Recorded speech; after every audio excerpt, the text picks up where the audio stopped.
Hello, everybody. Evil Shasta here, doing none of the things today. But yeah, this is the April Fool's episode, do all the things. That's what it is. Today we're doing none of the things. We got Metroid Fusion 0%, where we get none of the items in the game. You got Magaloreprolog low percent, where we get none of the upgrades in the game, which are very easy to even get. It's like a story, you just don't even ignore it all the time. It's pretty cool. And also right at the end of it, to further emphasize the point of doing none of the things, I'll be doing Link to the Past 8%, where I just like go to the end of the game and do none of the cool adventure it's laid up before me, you know? So yeah, that's what we're doing today here. I'm excited to start off with some cool Metroid Fusion 0%. This category is really hard, so yeah, shout out to JRP for coming on and doing it. So hi JRP, how are you doing tonight? Or today rather for you? Hell yeah. Understandable, it's morning for you right now. Thank you for coming on for this. Yeah, what will we be seeing here today? What is this category here?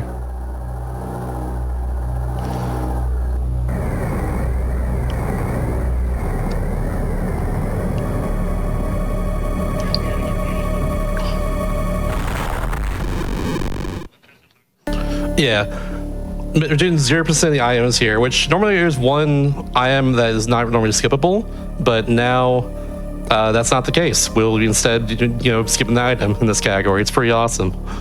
Should be good now? Yeah. Okay. So, hell yeah. So basically in this game, the only thing that tracks the items is the item expansions. So our goal is for the end screen to say 0%.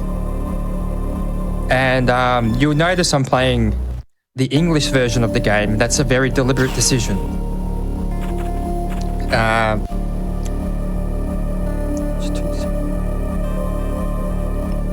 We have on commentary too.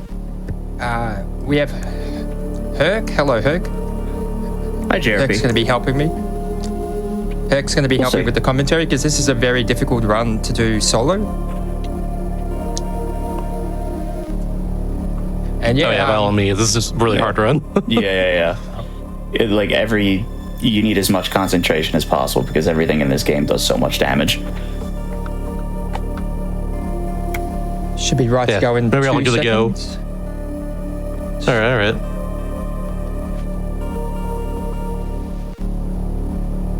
Alrighty, should be set. Cool. Whenever you're ready, in that case. Okay, so 5, 4, 3, 2, 1, go. All right. So, like I said, we're playing on this version for a very deliberate reason because it has an exclusive glitch to it that allows you to zip inside a wall, particularly in Sector 3.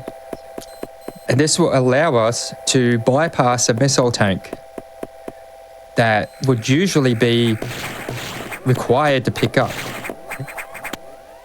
Yeah, so the interesting thing is that the English version has this clip or zip, but the Japanese version doesn't, and this is one of the very rare instances of, Nintendo releasing a game in, US or Europe first, before it was ever released in Japan, so they were able to find it and patch it out in the Japanese version.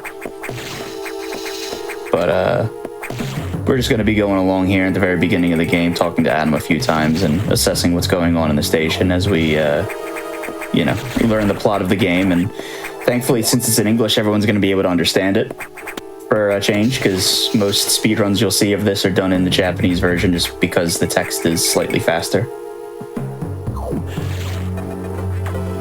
I guess kind of the downside of this category is the fact that you have to go through more text here, and it's also moving slower too. Yeah, I hate the text the English version. The English version is actually like 2 minutes slower compared to the Japanese version, I believe. It's like 2 or 3 minutes slower, and compared to the Chinese version is 5 minutes faster than the English version. But good luck finding an actual cartridge of that. Yeah, it's extremely rare. That's always like a myth for me as a Chinese version. I just never see one ever before. I've only heard of... I know it exists. Yeah, I've only heard of one person that actually owns one, and I'm so jealous. So if you have an IQ version of this game, it is quite the rare find. But So the first like 5 minutes of this game is pretty standard. The difference, what makes this category difficult is that seemingly normal stuff, like that seems easy, like Sector 1 and that, they're very deadly. Like there's parts in Sector 1 where you can just die if you just get a bad enemy pattern. So as a precaution, I'm going to be saving in every sector. So Completely understandable, honestly. yeah, the enemies do a lot of damage in this game, and the creators really didn't hold back when it came to difficulty level for this. But part of the other reason that early on it's pretty difficult is usually for like an 80% run or an 100% run, there's a couple missile expansions that you pick up that will give you more than 10 missiles, but these 10 missiles that we're getting right now are the only missiles that we're going to be getting for the entire run. And until we have charge beam, it's going to be kind of tough sledding and with a lot of ammo management. So if you get some bad ammo management in the first sector, then things can kind of spiral a little bit out of control. This game is a very interesting mechanic where enemies will drop yellow and green X, but if you have full health, you are guaranteed to get green X drops that will refill your missiles. So every enemy will then drop green, where if you're missing health and you have full missiles, they'll all be yellow. But beyond that, if you're missing both, the rate of the drop is it's like 4 out of 5, like 4/5 of the drops will be yellow and 1/5 will be green. So it's much more in the favor of getting health drops than it is to get missile drops.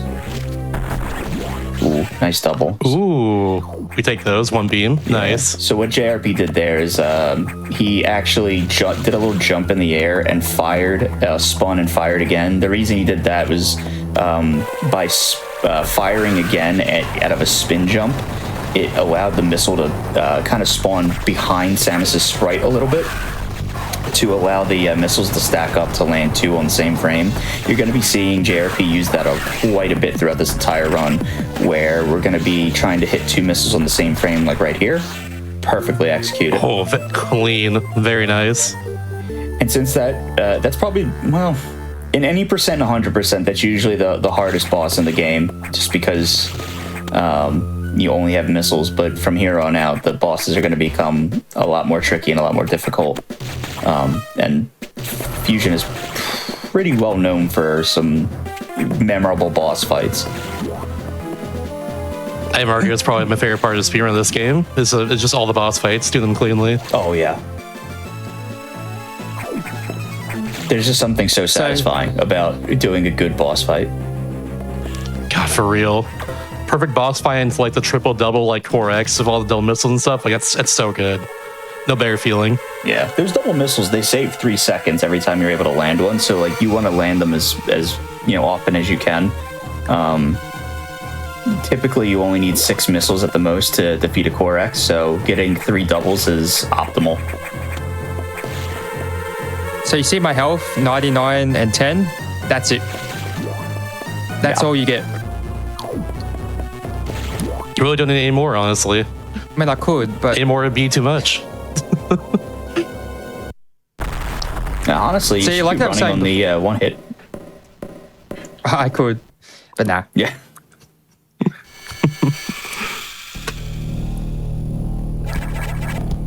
See, from this point, enemies are going to start doing a lot of damage. And that's more because like major upgrades don't count towards your percentage. They've stacked like 20 E-tanks in this game. So to compensate for having more E-tanks, they made enemies do more damage. So, but as a consequence of that, it makes this more difficult because some enemies can take you out in 2 hits. Yeah. It makes for like an interesting challenge, honestly, to be able to avoid everything like this. Because like, yeah, I know in Sector 2, for instance, there's an enemy early on that just like does 80 health to you, which is just 2 hits right now for you. Yeah. That's scary for sure. Yeah, Sector 2 is really when like the damage starts to ramp up. I think the Motos and the Hornodes in Sector 1, they do about like 10 damage, maybe like 15. The Space Pirates, I think they do like maybe like 30. But like, yeah, once you get to like Sector 2, the Zoros, they do 45, and like it's quite a lot. But yeah, as we mentioned before, they for whatever reason, the developers decided that major upgrades weren't going to count towards your percentage. So they've decided to just put 100 expansions. So there are, if I remember correctly, there's like 74 power bomb tanks, 20 E tanks, and sorry, there's 20 power bomb tanks. Sorry. Yes, there's 20 power bombs. Yeah, I'm thinking of the final number you have when you finish. My bad. There's the finish with 74 at 100%. But yeah, 20 E tanks, and there's a bunch of expansion tanks for missiles and so he's coming power up bombs. This is the first danger zone. Skill check. Nice. Oh, Very nice. done. Didn't get trolled at the end. I've had many runs just die there because it's random if they jump, and sometimes they jump 3 times and you die. Yeah. Yeah, those space pirates do quite a bit. But yeah, by falling and shooting a missile down, pressing A to reactivate spin, and then firing another missile, JRP was able to kind of reset his fall velocity back to 0 to basically stop in midair. So he was able to fire 3 missiles going downwards to, very nicely done. To try and take out their space pirates. And right there, he was able to fire 2 missiles and fire a third as he was falling off the ladder to, or the monkey bars rather. To unfortunate, to make sure all 3 hit. Very good ammo management in Sector 1 so far, JRP. Very good. Yeah, that's why I was kind of worried. If you take damage, usually the consequence is farming for like over 10 seconds. Usually it's just a reset. Someone said key hunters before gravity do a ton. After gravity, they do 129, I believe. It's 129 or 127 with Stinger out. Look at his luck right here. Sheesh. Wow. There's no beams, right? Very nice. 1 beam earlier, but like, that's totally fine. Wow. Great doubles. Really clean fight too. Oh my gosh. Being kind of a gamer right now. What's happening? Like he practiced. Some of these double setups are really difficult. Yeah. Like, you watch me, I'm deliberately moving the core X in a specific way to get it where I want it to be. Now we have the charge beam, and the charge beam is probably the most broken charge beam in all of the series, if I had to guess, right? I mean, this thing is... I would say so, yeah. It's pretty powerful, and is one of the main reasons that makes doing this category super viable, because now the beam is no longer a pea shooter. It fires in 2 parts, so it has a top part and a bottom part that both do damage separately. And each one at full charge do 10 damage each. And additionally, there's also a flare around the cannon every time a fully charged shot is fired that does 6 damage. So up close, if all 3 parts hit, right now JRP would be doing 26 damage, which is a lot more than the 10 damage that the missiles do. So it's a pretty major upgrade, and being able to hit both parts and do 20 damage is massive. And that'll only It'll come into effect in Sector 4. Sector 4, you'll definitely notice. If I do it right. Well, fingers crossed. But yeah, so far now we have charge beam, stabilizers are all done. We're going to head over to Sector 2 and deal with all the fun stuff that comes in Sector 2 with strong Zoros. Oh yeah, those things are so scary. They're scary in 8% too, but like especially in this category, they're really scary. They move so slow too, but you still somehow can't avoid them. Especially I've always had trouble don't hit them with like 2 missiles while going towards them or anything else. Yeah. That's always my struggle, let's say. Right, yeah. Especially trying to move through a room very fast is because with this game, there's not a whole lot of the only optimizations are how to get through a room quickly without stopping. The fastest that Samus can travel is when Samus is running horizontally along the ground. at full speed. Same in Morph Ball, it's the same speed. If you jump, you move at half speed horizontally for a jump, so you are reducing that. So you want to be running as much as possible in every room. And then there's like some edge cases when it comes to climbing. Climbing up platforms, doing wall jumps, shine sparking. Sometimes shine sparking is slower where you would think it might be faster. There are a lot of places where instead of shine sparking through a room, it's just much faster to run because the shine spark animation has, a startup and a bonk animation that would make it slower otherwise.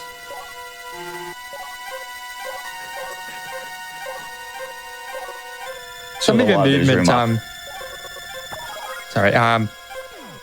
yeah, a lot of the old strats used to shine spark everywhere, but then they realized it was super slow, so they stopped doing it. Shaved up a lot of time on the run. Yeah. And speaking of these room optimizations, we're going to have to try to move through these rooms, or JRP is going to have to try to move through these rooms very quickly with Zoros crawling on the floor. Thankfully, the charge beam takes him out in one hit, but as you'll see in the room coming up here, you're going to have to hit a charge beam and then land 2 missiles. Very nicely done. Oh, clean. So like stuff like that is like very difficult for sometimes when having to get through a room, because if you were to miss one of those missiles, then you're just taking 45 damage and you get knockback damage and just you lose a couple seconds. Gotta do that again in a second too on the way back. That's also scary as well. Very true, yeah.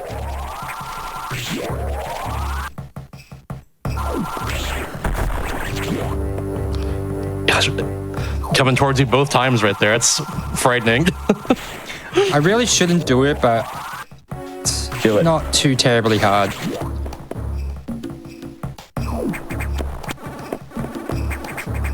Nice. That's a frame perfect jump. Which is wild. I always get that one for some reason. I don't know why. Never run this game. We always have to call out that jump because it's really nice. So now we've got the bombs. And bombs are useless compared to, like, say, in Zero Mission. Well, not useless. They're incredibly nerfed. Yeah, the explosion timer, as you can see, is much longer than you would see in most other Metroid games, and the reason being is to prevent you from being able to do infinite bomb jumping. Not that you could anyway, because even if you do get like you get off the ground, the bomb jump will knock Samus up in the air, but when you're in the air, doing like a bomb jump, like jumping, laying a bomb, jumping, and then morphing to try to get some extra height, you only get, a couple pixels of extra height from these. So they really made sure to make it so the player couldn't IBJ in this game or infinite bomb jump in this game. There are, in a TAS setting, you could use, like morphing and unmorphing to kind of hover in the air and try and get some extra height through bomb jumps that way. But it's totally it's not feasible to do it in real time. Oh, no ouch missile. Invalid. Oh, you're going to get punished. That's right, get one more chance. Yeah. Idor's punishing you. Oh, no, never mind. Missile, 4? Yep. Nice. Yeah. Yeah. Versus 4. Yeah. See, that's all the good RNG. That's where all the I-beams went. They went to that door. Well, if you got the ouch missile, you would have gotten 0. True. I'm guessing 6 jumps. I'm going to guess 4. Ooh, 0 so good far. Start. Yeah. So Zazubi here, it wastes jumps depending on the round. That's 3 so far, 4. Max jumps on the second round.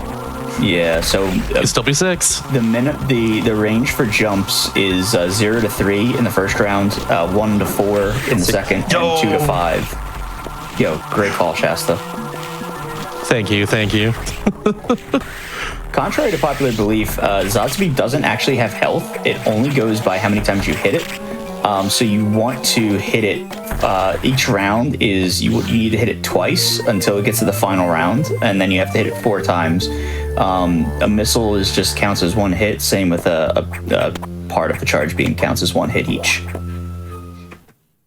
I shouldn't realize that, but I guess it makes a lot of sense. Another thing that JRP is going to be doing in some of these doors, probably not all of them, because he's probably still an in-game time purist like me. He'll be doing what we call door fixes. So he'll jump through some doors to speed up some of the transitions between rooms faster for the doors. I'm not doing the skip, sorry. Oh, you saved it. I thought you were because you're saving there. Dude, That's all right. I was so baited. I thought for sure. I was wondering too if that was going to happen. What the heck, man? That's so valid, though. I don't blame you. I was preparing for it too before he said he wasn't going for it. I saw him save and I was like, oh, he's definitely going for it. Heck yeah. Don't worry, I'm doing reverse series. Oh, well, Ooh. that's more free though. Well, maybe depends on how your hands feel, but The word free is doing a lot of heavy lifting, that's for sure. yeah. You're right, yeah. True. Depends on the player, I guess, and how much experience you got. Underwater wall jumps are not fun.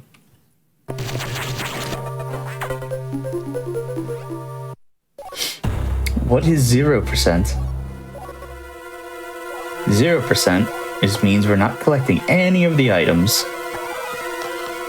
We're actually doing major it wrong. rounds. I'm supposed to be playing 0% of the game, but I'm kind of not doing that. You're about like It's true. You're playing. like 15% of the game so far. You're not really doing anything right now, after all. You're kind of just like holding A, I think. Yeah. That's doing 0% of the game, I'd say, currently. Surprised we didn't start the timer and we're still sitting on the main menu. That would be true 0%. Should have been, honestly.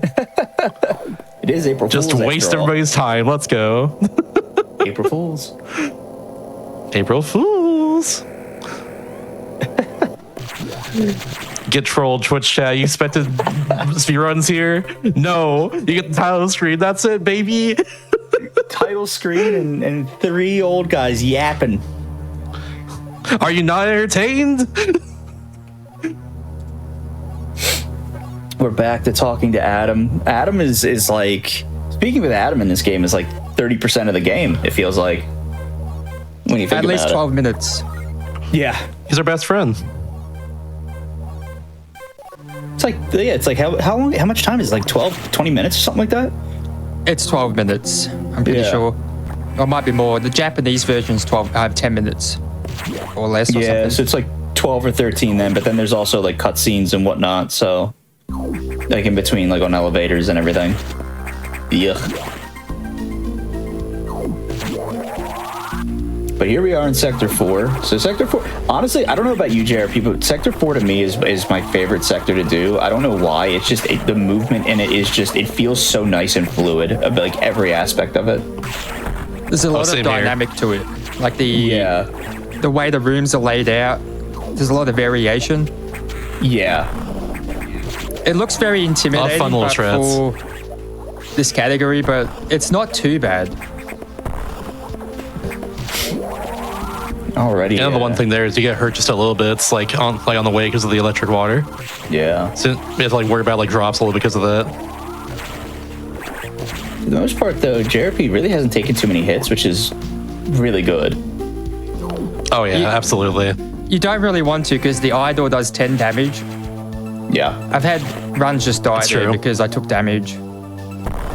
Yeah. Also, Because it's hard a very to good avoid point. the shots. Yeah. You have to like jump like away from the door to avoid it under the water. Another thing that we're going to be seeing now that we have the charge beam though, and we saw it on the last eye door, we were yapping about something else and I missed it, is that we start using the charge beam to shoot the eye door because the Ghidorah, which is the enemy on the eye door, has 25 health and we do 26 with all beams. This is Ceres, the speed booster boss, and it has 50 health. But if you remember what we said about how the charge beam works and how it deals 26 damage with all parts, ideally the perfect fight would be to hit it twice. In this case, it looks like what missed in the second shot? That was just some really awful I'm not entirely patterns. sure. I think he only hit the flare on the second shot. That's kind of impressive. So the first shot he got up in its face and hit all three parts, and like you could tell that all three hit because Ceres changed color from green to brown. And then I guess the second one just missed somehow, but you should be able to take him out in 2 hits if it's done perfectly. And now we're doing underwater wall jumps to get out reverse, and very nicely done. Nice. One of the things in this game is you can't single wall jump because everything is dictated in this game by event flags that developers needed to make sure that you hit those event flags. So they disabled the ability to jump up a single wall, same with infinite bomb jumping. So that way you couldn't just bomb jump all the way up somewhere you weren't supposed to go yet. But water physics are... water physics. So we're able to jump up the wall because we don't really actually kick off of the wall into the water. We just kind of kick off and gain a little bit of height, but stay close by. So if you keep turning back towards the wall, you can just keep climbing up the wall. And that trick is pretty tough, not only because it has like an undue amount of strain on your hands from hitting the buttons over and over again very quickly, but unfortunate. But it also happens. You also need to like increase the amount of speed with how you're hitting for the wall jumps to actually get the wall jump when you break the surface of the water. But now we have speed booster where we have the go fast item, which it's the go fast item depending on the situation. It does go pretty fast. Yeah. That's my entire contribution. Hope you enjoyed. It has the word speed in it, and that's the one thing that we speedrunners only care about is speed. True. Hey, going back to the series fight, that was really unlucky. Like very unlucky. The patterns I got, like that is unusually unlucky. Like the free arc patterns like that, very very uncommon. Yeah, I like very rarely happens like that. I'll be honest, I missed the patterns. But yeah, Ceres has only 3 patterns, but they're each reflected to go left and right. There's only 2 patterns out of them that are predictable. One where Ceres goes across the platforms and then does a big arc, and then one where Ceres snakes through the platforms and then comes around for a big arc. The third one, which we call the troll pattern, is the ones that JRP got, where it just comes up in between 2 platforms and arcs and goes back down. And there's no real way to, be able to determine where Ceres will be, unlike the other 2 patterns that Ceres gives you. So very unlucky with, what Ceres gave JRP there.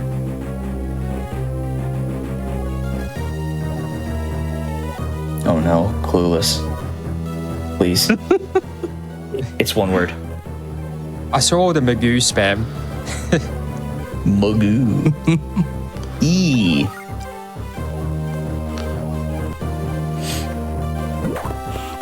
All right, this is I know a it's very time soon important for the I was time soon for the thing that makes 0% what it is. Yes.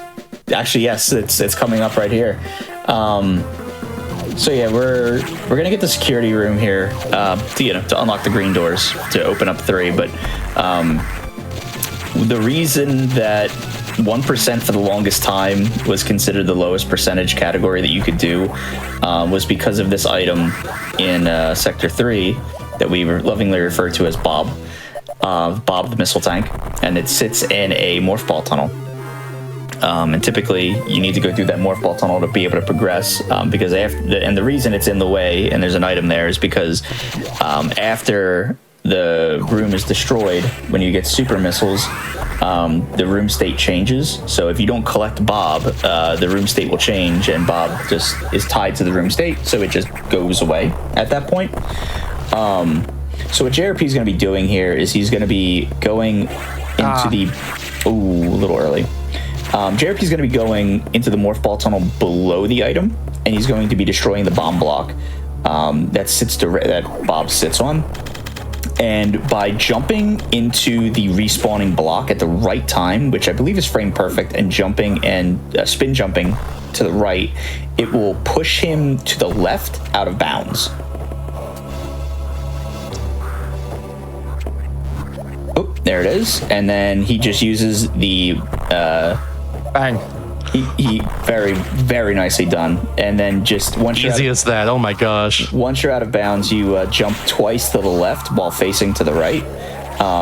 So face right, press morph ball, and then press A twice, like tap A, and then you'll do ball jumps, and then you just want to turn around, and it'll jump once while facing the left, and it pushes you right back in bounds on the other side of Bob, like we saw. So now Bob is gone forever. Great data spark as well. Very tight timing there. Very clean. You just saved 2 seconds. Run's valid now. Yeah. So to trigger the boss, actually, explain that one after I finish the boss. Give me a sec. Sure.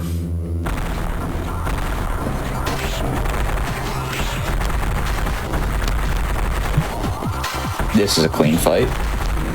Very nicely done. Oh, so clean. So, Oh my goodness. JRP didn't run the full length of the room, and the reason why is because there's 2 triggers in that room with the destroyed floor after he went back. So before, a very long time ago, it was thought that sparking is a lot faster because you just spark all the way to the left, and then you activate the boss and then you run back. But if the trigger to activate the boss is actually before another trigger which causes the room to rumble, and it's further into the room. So by running to that trigger and then just turning around, you actually save more time than if you were to actually just spark across the room, surprisingly. Another one of those instances where we thought shine sparks were faster, and then lo and behold, they sure aren't. But yeah, now that was the big trick, and now we have nothing to worry about.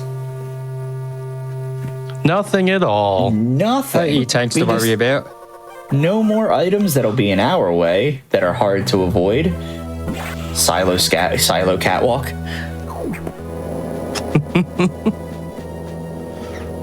But from here on out, for a while, we'll be fine. JRP will be good with not having to avoid too many items. Sector 6, maybe, that E-tank next to the bomb blocks, but she should be fine. I might pick it up. Okay. For a price. So the other thing that I should mention, too, about Bob is that that's just the easy way of skipping Bob. The true method, there's which a is way hard way. There's a much harder way, and it's the only way to skip Bob on the Japanese version. And that requires you to store a shine spark and then do, 4 frame perfect jumps and 5. unmorphs. It's 5, Picture yeah, 5 5. frame perfect jumps with unmorphs. And I think a frame perfect spark in the room to shine spark through the missile barrier, the missile Garen, in the room above Bob. And It's not just the frame perfect jumps. It's frame perfect landings. They all have to be frame perfect. When I say unmorphs, I meant like landings as well, because you have to break out of your spin like frame perfect as well, and that entire trick only has 7 frames of leniency, so you have only 7 frames of error that you can have. So like if you were to miss a jump by a frame, then there goes 2 frames, and then you only have 5 more frames to work with. So like it's still possible to do it without zipping out of bounds. It's just so much harder, and I think that trick was found like 11, 12 years ago too, like right around when I started running this game, which is ridiculous. For a while, I think only like 4 people ever did it on console, and I think that list is only like 6 people now. It's not many more people for sure. Like it's incredibly difficult to say the least. I've attempted it many times, and I haven't pulled it off just yet, but I've gotten like a frame away. Like it's very difficult. But yep, now we're just going to be in this weird little room, time nothing bad is gonna happen at all. Nothing at all. I like that. Wait, who gets that? Yeah, I like on my thing. It looks like Samus is just stood still and sliding, just because of the frame rate. I just wasn't moving at all and just kind of just inching.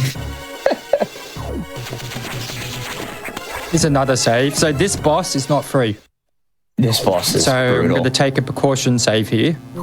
Which is, yeah. This boss that's is known to understandable. end many runs, just because of the damage it does. Yeah, I think this really is like the first like skill check, I think, for like high level runners, because this boss is you know, you might think like, oh, easy, it's, you know, I do this boss all the time. It's really not.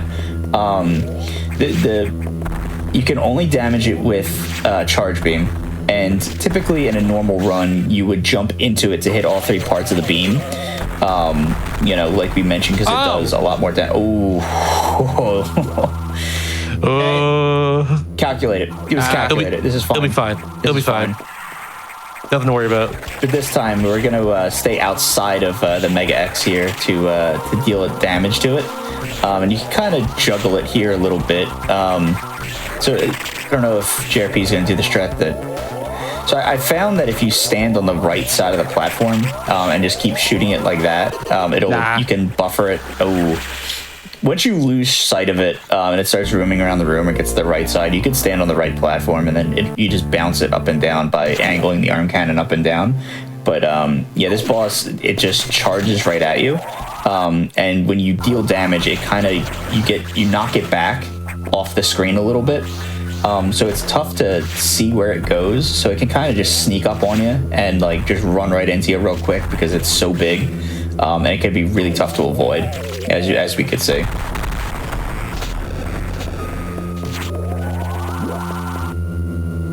I was trying to get it stuck in the corner. Yeah, I missed my shot. it's all right. Again, see? And the other part that makes this so difficult is that the Mega Core also has mini Mega Cores that are floating around it, so it could just eat your shot and protect it, so which makes it really annoying. And like this is like the None first of those like, shots part in hit, it. by the way. Yeah, I don't know how I missed every single. this is the first part in a low percent run that is very, very like.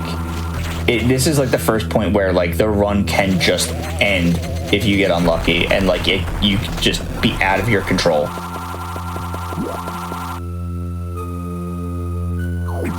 Alright, I'm just gonna play it safe. Yeah. That. Nope. Blocked again. It's all right. Once you get it to the right side of the room, now you can just stand. Yeah. Now you can just stand on that middle platform. I'm just getting some insultingly bad movement from Mega X right now. Yeah, typically, when I was doing 1% hard, I had to find a good way to fight this boss that, you know, minimized being able to get hit. And I learned that if you were able to like knock it, ideally you want to like keep it trapped up in the top left of the room, but once it gets loose, typically when it gets to the right side, typically you could just stand on the middle platform on the very right edge and then just angle your arm cannon up and down and just juggle it back and forth. So like that's at least one way to fight it, like kind of safely, but it's still pretty tough. Ideally you want to get it stuck, so like at this point, like you can just now like juggle it just back and forth unless it gets blocked, unfortunately. Yeah, this guy's this boss is a real pain. Oh, hang on. Oh. Hang on. Oh, there we go. Nice. Nice. And now this core is so annoying because of just the way that it moves. I don't know. It feels like it moves different than any other one, but very nicely done. Now we have the Varia suit. Very nice. So now the blue X. The mustard suit. Yep. Oh, my favorite. I love the ketchup and mustard suit. It's my favorite suit, honestly. Everyone's like, ooh, purple, but I'm like, nah, give me that red and yellow one. So now the blue X that would do a lot of damage to us now heal us for like 30 health. And very interestingly, in that room, they all fly at Samus. That's the only room where they will fly at Samus. I guess because the X still thinks that they can damage Samus, and then after that room, they will all run away from Samus to avoid her. Like so. Please don't die to stupid stuff like that. This would be brutal if you were to. Oh no! Case in point, the blue X the X are very intelligent. Gummies. Scary burst there. Yeah. All right. I think we're good now. Maybe. Well, hang on. The menus might have something to say about it. But yeah. That's one of my favorite details in the game right there, honestly. The fact that, like, once you get the various, they start just, like, going away from you, whereas before they're just being, like, aggressive towards you. Yeah. It's so cool. And they only are aggressive for one more room after you get it. And it's like, once after you go up that vertical shaft, they're like, uh-oh. They're like, abort. We gotta get out of here, huh? I like that the blue X was, he was kind of like stutter stepping you to like make you think that you could catch up before like taking off. Well, at least we're out of Sector 6. Like, that boss is, sorry, a really big, like I said, a skill check. Because Yeah. it's pretty random, like, where it would move. Like, after a while, once it flies off screen, it's really hard to predict. The only other boss that'll kind of like be like that is going to be Nightmare for like a second after like in phase 3 before it becomes predictable. But now with the Mega Core X and the Varia Core X behind us, we don't have to worry about another fight like that until Arachnus in like 10 minutes, 15 minutes. You mean Yakuza? Yakuza, yes, you're right. Sorry, Arachnus, I always skip those two mixed up because it's a spider and I think of Arachnid. So I just think, oh, Arachnus should be the name, not Yakuza. I always... That's so valid. That's so valid. I'm not sure why the like armadillo looking guy is named Arachnus, but you know, I get it. He came first. Probably. No, he definitely did. He's Metroid too. Yeah. Yeah. He definitely came first. Yeah. And then I think Yakuza's like actual name is like Gomu, I think. Like, or I don't know if that might be like the canon name. I think it's Gomu. Not sure what that means in Japanese, but I should. Probably just spider, if I had to guess. I'm directly going off of my recent Yu-Gi-Oh knowledge though. For that one is a monster called Jirai Gomu. So there you go. Oh, you know what? That actually makes sense. Yeah. I've been learning Japanese, and I should know this. I just do not. According to chat's ghetto in Japanese, actually. Is it? Oh, Apparently. Ghetto, that's right. Yeah. Thank you, chat. Thanks, chat.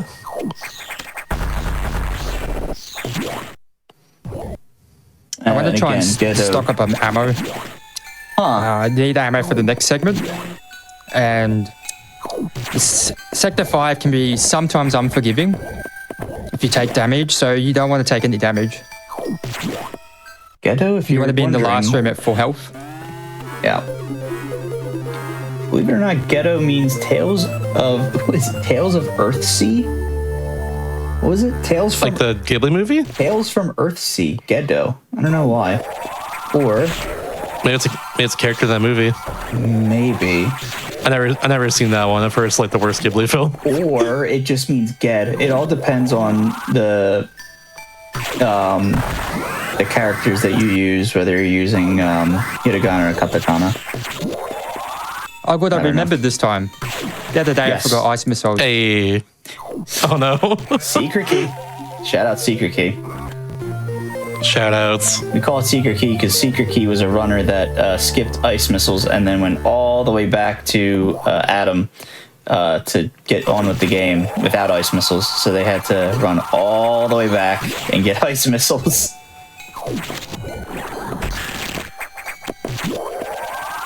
They'll never live it down.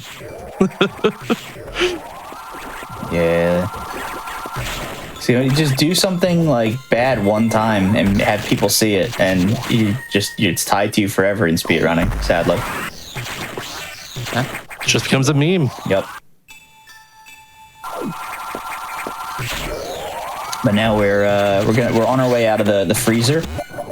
We decided to go pick up some ice cream bars. Yes, now it's time for Franker Z.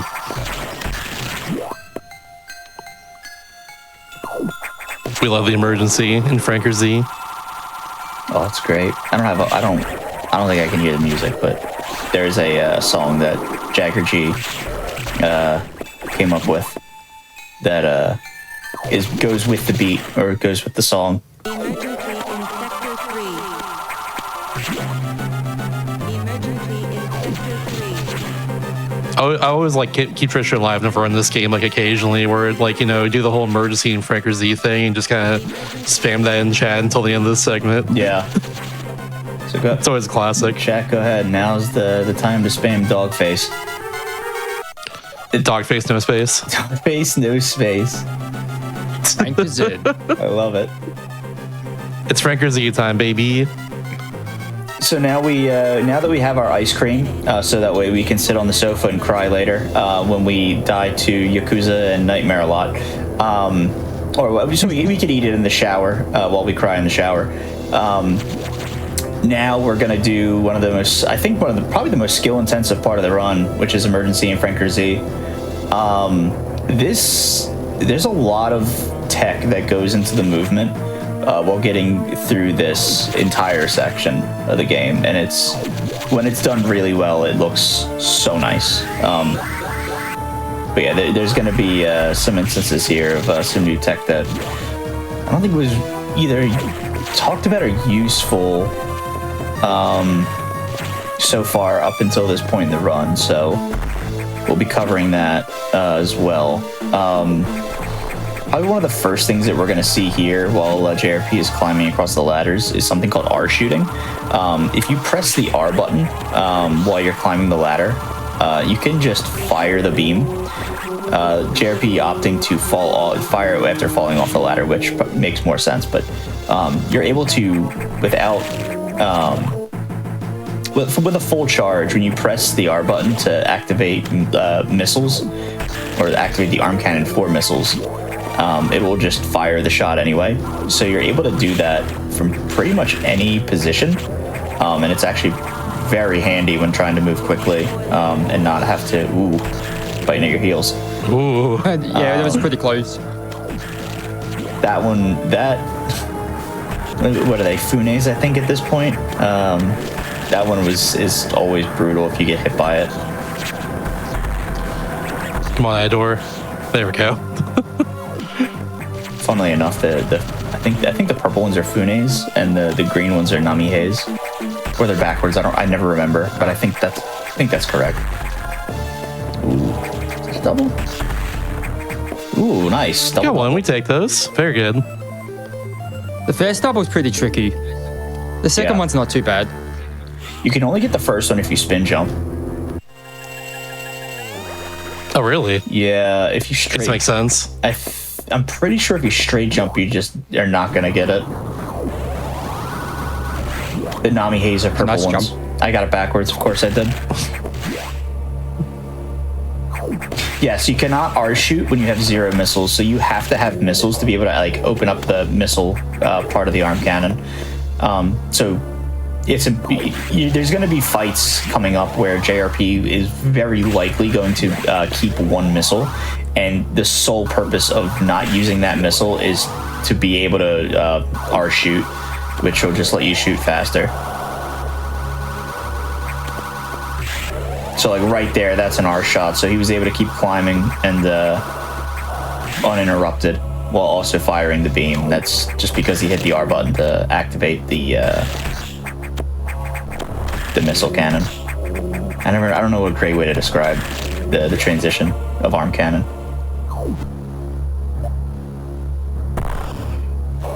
Also, thank you, chat, for all the Franker Z's. Really helped out the stream. Yes. You gave us your energy. Now we can Use a spirit bomb. Use a spirit bomb to Clean the station. free the animals, get power bombs, and do that for like 10 minutes. The relaxing part of the run. That's true, yeah. Now we're going to go up to save the animals.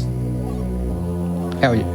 Yeah, I always like this part of the run just because it's like a fun like tonal break from the last like heated segment that we're just in right now. It's pretty calm, kinda this cool. segment. So there's not much that really happens for a bit. Yeah. It's not really until Except you get getting out of mad at the Sector animals. 5. Yeah. Or maybe Yeah, once you get power Jack can bombs, predict everything. what animals we're getting ready to get the fast, medium, or slow animals. Or, I believe in fast. or the painfully slow animals where they run by the door and then go and jump on the glass and suck on the glass and then jump off and meander back to the door. Those are the best They can animals. do that? Oh no. Yeah.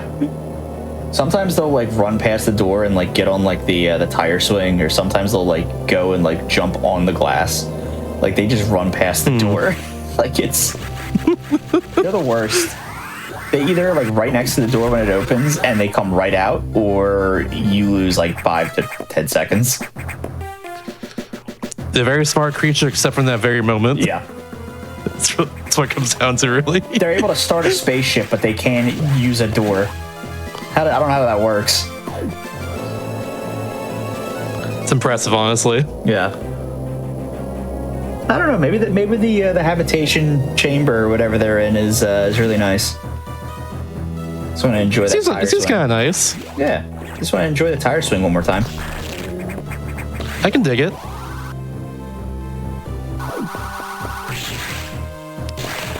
Yeah, but it's a lot of foliage back there. Yeah. Probably a lot of food from the too. Like, Maybe. I don't know. If I was an animal, I can get comfy in there. Yeah, they got one tire swing. I'm pretty sure. There it is. There's the one. There's the swing. one. Oh wait, hang on. 1, 2. Where's the other one? Oh. Oh, he's off to the right. Oh, Oh yeah, he's sucking on the glass. There he comes. Yeah, there he It is. looks like the fast one. Because when It they're all stuck almost to the was. left. JRP, you're gonna hate this, but he was moving to the left and then he turned around. Oh wait, no, never mind. There's 3 tire swings. I'm sorry. One for each ooh, of them. fancy. The bird's gonna get a tire swing. It's time for Yeah. your favorite part. There's one for each one of them. Edacoons in the course. I think they're the monkey like creatures of the Edacoons. And I think the core is the mohawk bird. That sounds right. Probably. I'm sure someone will. I love the little angrily baby correct one. me. I probably just upset somebody in chat by getting it wrong.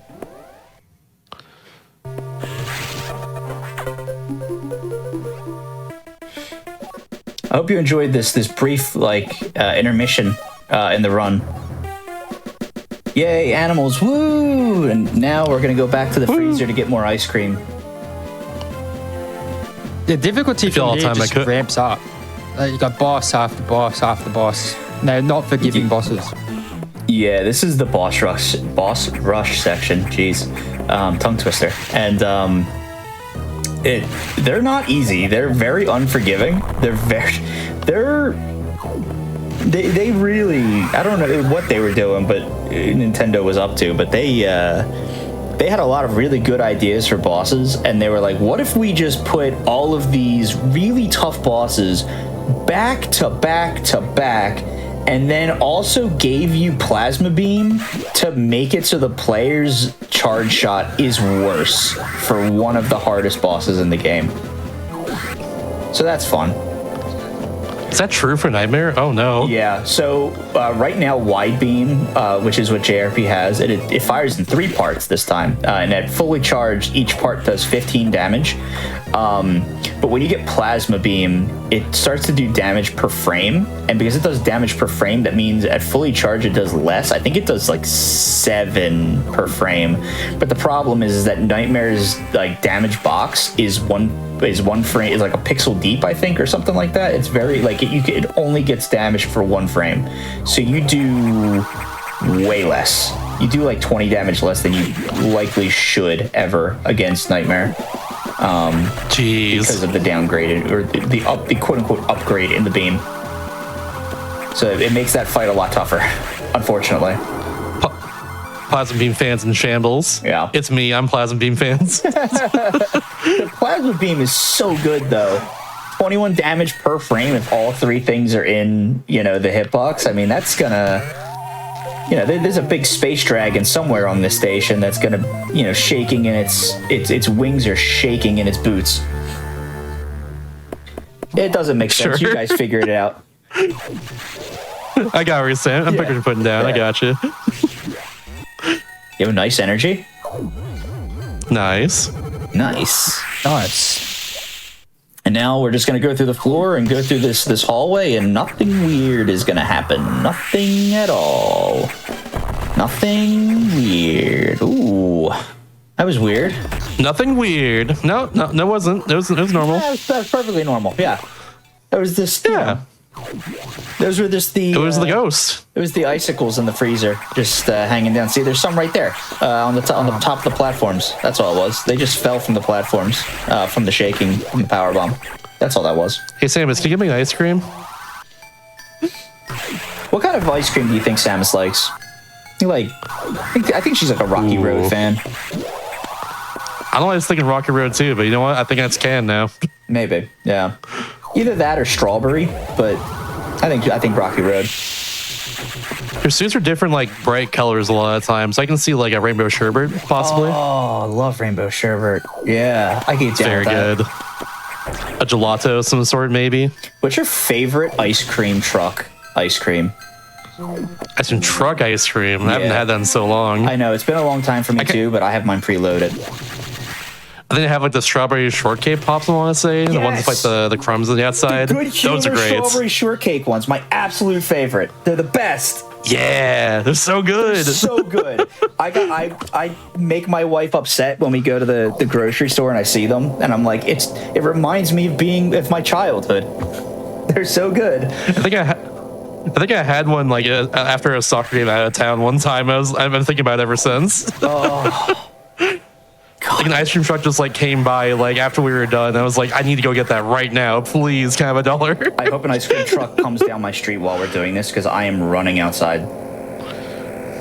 I don't blame you. Cover commentary. So coming up is another very tricky spot. It's called the Spitter Room. Oh, look at this. Spitter Room has ended many there. runs. Yes. So you're gonna run right through it and really be awesome, right? Oh, never mind. No, you're not. Now you're not. Now you're not. Oh boy. So, Okay. So this is Spitter Hallway, and this is the ender of runs. We play it safely. Now we have to, yeah. So we need to get a speed boost here because there is an expansion, actually like right above in that tunnel. If we didn't get the speed booster, and it's pretty unavoidable. So we need to get it. And as you can see, those spitters do like 80 damage. The technical name for them is Genesis, but we call them spitters because they spit on you. We're very inventive when it comes to nicknaming enemies. I remember like a long time ago during like one of the tournaments we had, I actually I think cracked on the top 8 over like one of like the top runners at the time because one of the spitters actually killed them during the race. Oh yeah. Which is wild to me. That's so unfortunate that happens. It's such a brutal enemy sometimes, and like especially this run too. But like, yeah, it's brutal to deal with if you have low health going to there. So this might look weird to a lot of people that JRP went back to the ship to save. The reason being is that if you save the first time you enter the ship, you actually, and like if you unfortunately rip to Yahuza, you actually, if you save before and not after the conversation, you have to sit through that entire conversation again. So the reason you save after that conversation is just so that way you don't have to sit through the conversation again. Here's the hardest boss. The hardest boss in this boss. Here we go. Nicely done. Let's go. Very nice. That's like a 2 or 3 frame window, I think, or something dumb like that, just to get the jump over that. Also, JRP is not going to be killing the top space pirate, and the reason being is that if he skips the top space pirate and then goes and kills the second one, instead of it spawning on the platform below, it'll go and spawn on the platform above. Ooh, that's not good. It's okay. Oh, well, no, you did that on purpose. Sorry, I believe in you. All right. This is Yakuza. JRP really needed that red X, but I have full health, so like I could manage. It will live without it, yeah. Yakuza is random how many times it crawls around the room, so right now that was a nice 2. Yakuza also has 1,000 health, and it has 2 phases, so it doesn't matter how much damage you do to it in the first phase. After you do 500, at least 500 damage, it'll enter the second phase, and even if you've gone over and say you've done 700 damage in phase 1, it won't matter because in the start of the second phase, when Yakuza's legs break off, its health will reset back to 500. Ooh, this is not a good look. Actually, this is probably fine. You just can't R-shoot, which is pretty important here. So right now, JRP, all 3 parts of these beam are doing 45, so he just needs to hit, what, like 13 of them, 14 of them, something like that? Very nicely done. That Benny right there. It's kind of funny because that's actually the safest strat, running underneath. Yeah. So you guarantee the hit. And plus you kill the projectile which shoots. Or you just dodge the projectile and hit all 3. Bang. Oh, nice. Sweet spot. Another thing that we haven't mentioned is Very, very nice. If you kill the Core X in a very specific location, the power-up always spawns in one location. So if you destroy the Core X on that spawn point, it doesn't fly around the room and adjust the position. It just becomes acquirable the moment, like immediately, rather. Sorry. Good fight. And now Very kinda impressive scared. fight, honestly. But I had full health, so like as long as I just did the first phase properly, the second phase should be normal. And now we're going to see a lot of these key hunters, these little like bee-like enemies flying around, and they do a lot. I think right now they do 129 if they hit you with their stinger out. And Whoa. Good reaction there.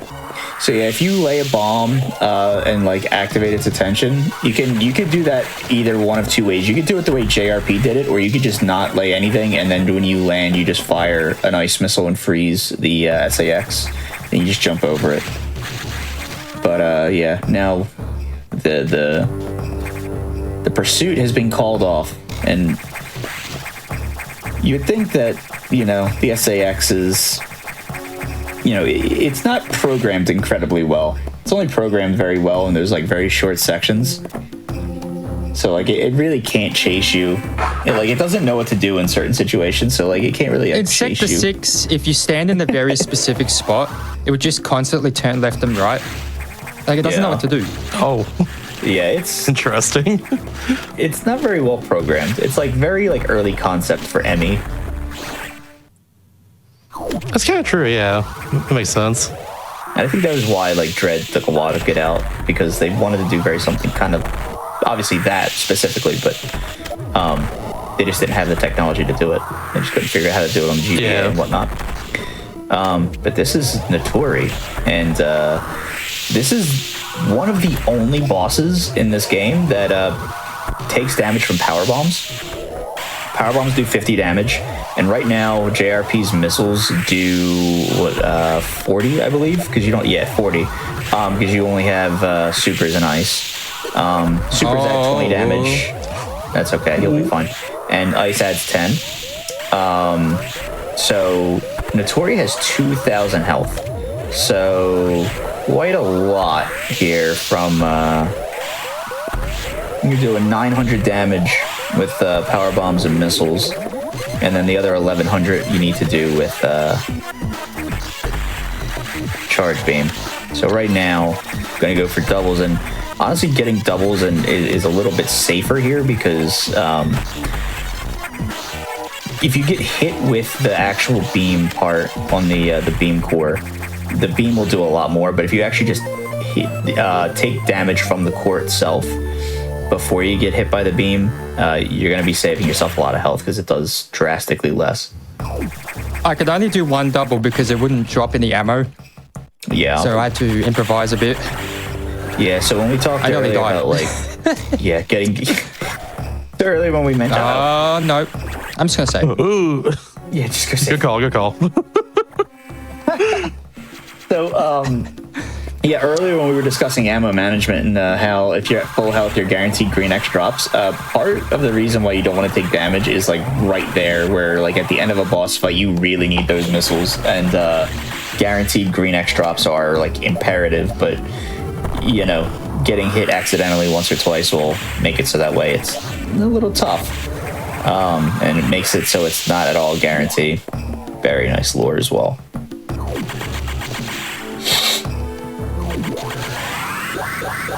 All right, so now we've seen 2 amazingly annoying bosses. How about so a why not third? Yeah. Why not? How about one that takes up the entire screen? It takes up like 60% of the screen when it's on screen. That sounds like fun. It's so wild. That kills you in 2 hits. Very nice. Yes, it does. Woo! The saving grace is that you're able to at least pseudo screw through the legs. So pseudo screw attacking. If you have a fully charged charge beam and you spin jump, you will deal damage, and it's almost, we call it a pseudo screw because it's almost like having screw attack, but you don't. So you'll be just doing damage for the charge beam in a spin jump. So you're able to do that if you have if you hold a full charge through Nightmare's like little flaps, arms, like whatever those little hangers are, that fire out the French fries. So you're able to at least avoid that, but the rest of the television you can't really avoid. You can't do that. Television. Listen. Kind of true though, actually. Yeah. Nightmare is just a big like slime cat girl TV. It's a TV with a slime cat girl inside. That's all it is. I don't think I can contest that. I can't argue with that one. Never mind. It's got cat ears. What can I say?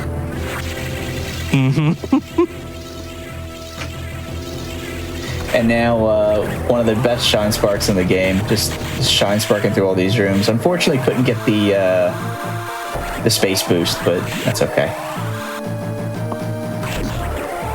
It's fine. Nice, got the good pattern. Ooh, nice. Those patterns are annoying. Very good. The space pirates underwater are so annoying because one can just fire from off screen. There's just nothing you can do about it sometimes. I just kind of hope that like they spawn in the right spot and spawn where you get charge shot like immediately, so like shoot me immediately too. Yeah. Just how it goes. Ooh, nice See the red. save Red X room? drop. See the save room? Get used to it. Don't use it. Coward. Coward. JRP, I want you to know that I did... Wait, did I? Yeah, I did Nightmare 1% hard first try in my GDQ run. I think you could do it first try here with... That's impressive, 0%. honestly. You have 5 missiles. I believe. It doesn't really matter. So there's something very important here. So the way that JRP is going to be fighting Nightmare is a little different than in any percent. He's gonna be luring Nightmare to the top, so that way he can end the first phase as high as possible. So that way, right here, there it is. So now, as the gravitron turns on, I don't know if that's what it's called, but that's what it's called now. Now, while it slowly floats down, you can just fire charge shots up. And now the third phase of the fight, which is the hardest part, it slowly comes at you. And now, at this point, where Nightmare goes is completely, quote-unquote, random. Really what it's doing is that it first targets an invisible dot in the room that's constantly floating around, almost at random. It follows a specific pattern. It follows and attacks that, and once it touches that, then it re-aims and then sets its sights on Samus. So it doesn't actually follow Samus initially. So that's why it's so hard to predict at the very beginning of this phase. So like right now can fly anywhere in the room because we just can't see that invisible dot. And that dot is the dot that is in a lot of rooms and is actually what controls what the X parasites like focus on when they fly around the rooms, like seemingly at random. They're actually just being controlled by that dot. So I'll say real quickly too, slide flash and light work right as soon as the boss is defeated here. oh yeah, flashing warning right after the final hit. It is, it can be very annoying.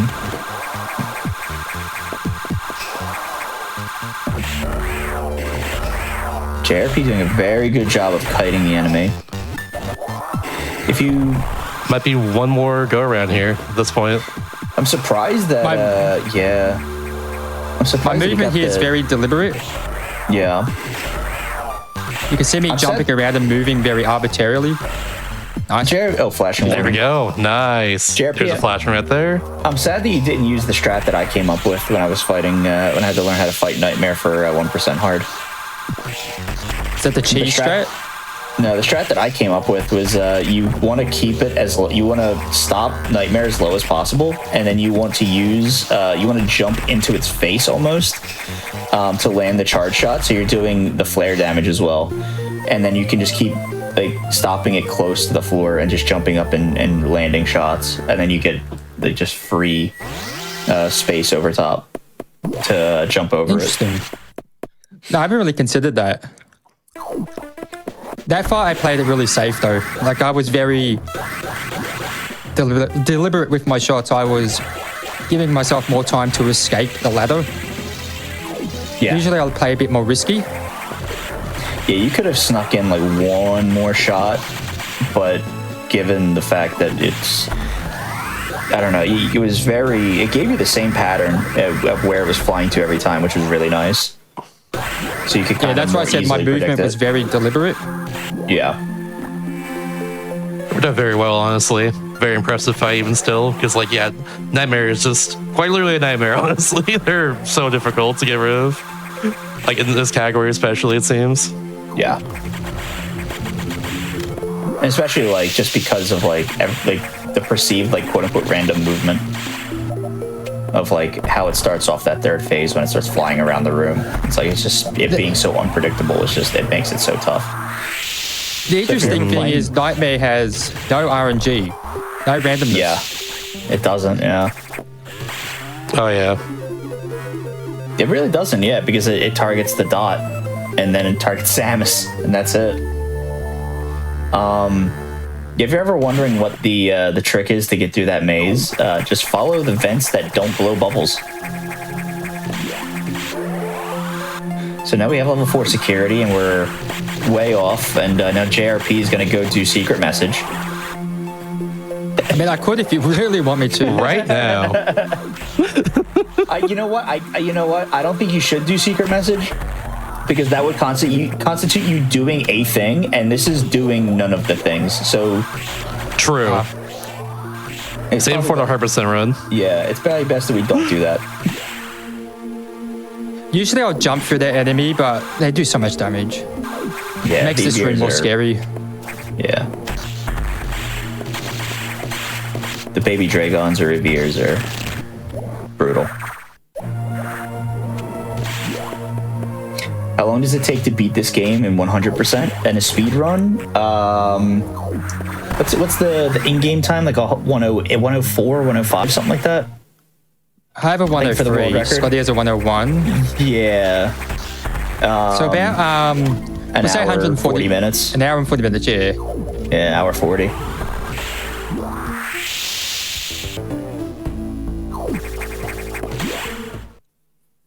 How is it 0% if he has upgrades? The game doesn't track major upgrades because it's story based. It only tracks the expansion tanks.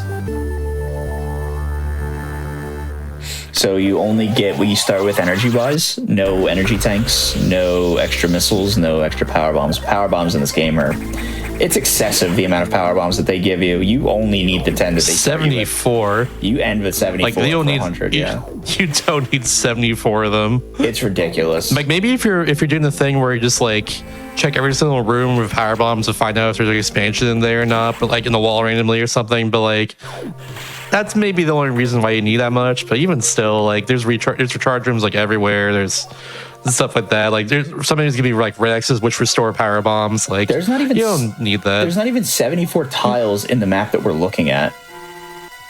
Like, there might be. It's kind of true, actually. Hold on. Like, there might be, but like, there's really not. I don't think there's 74 Pink tiles, maybe. for that one. Yeah, including hidden tiles. It's close.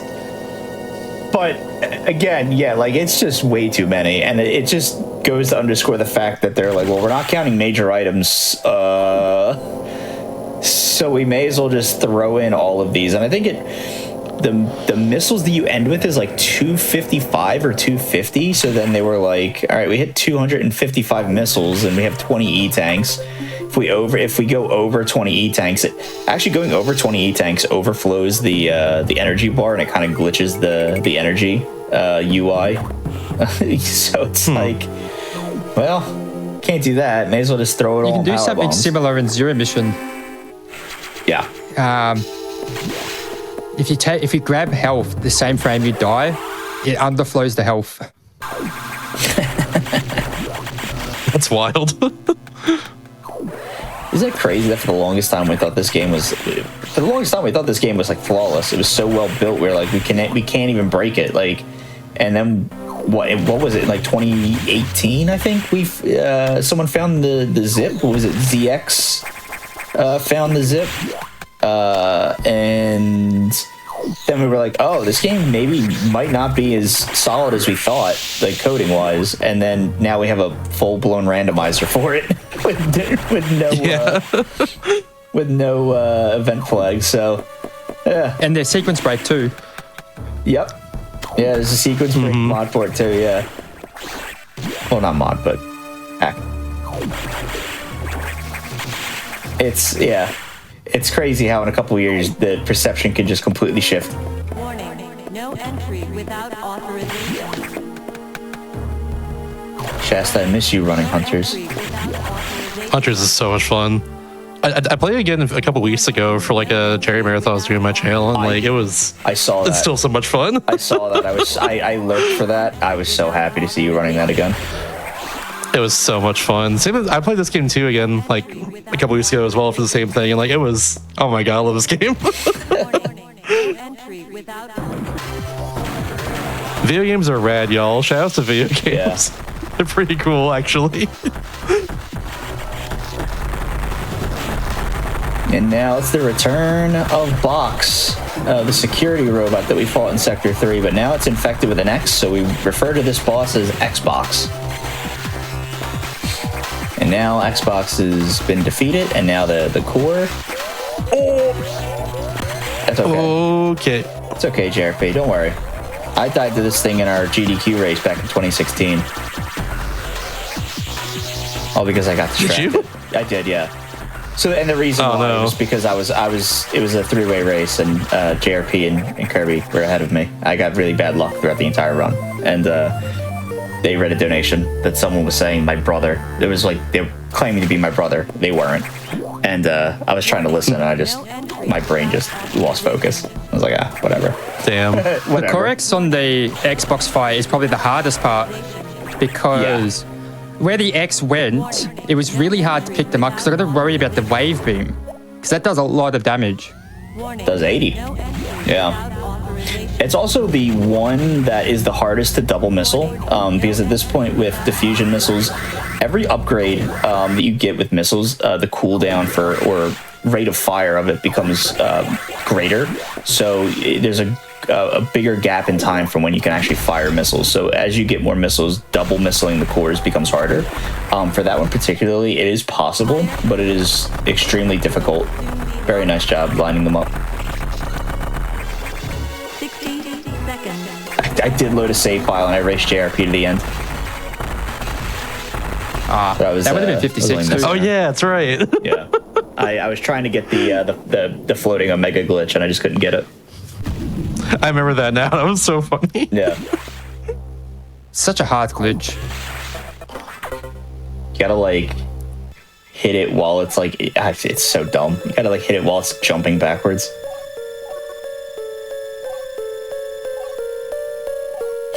But now we've seen the restricted breeding facility in the station for breeding Metroids, and this is where the Randovania Fusion randomizer picks up.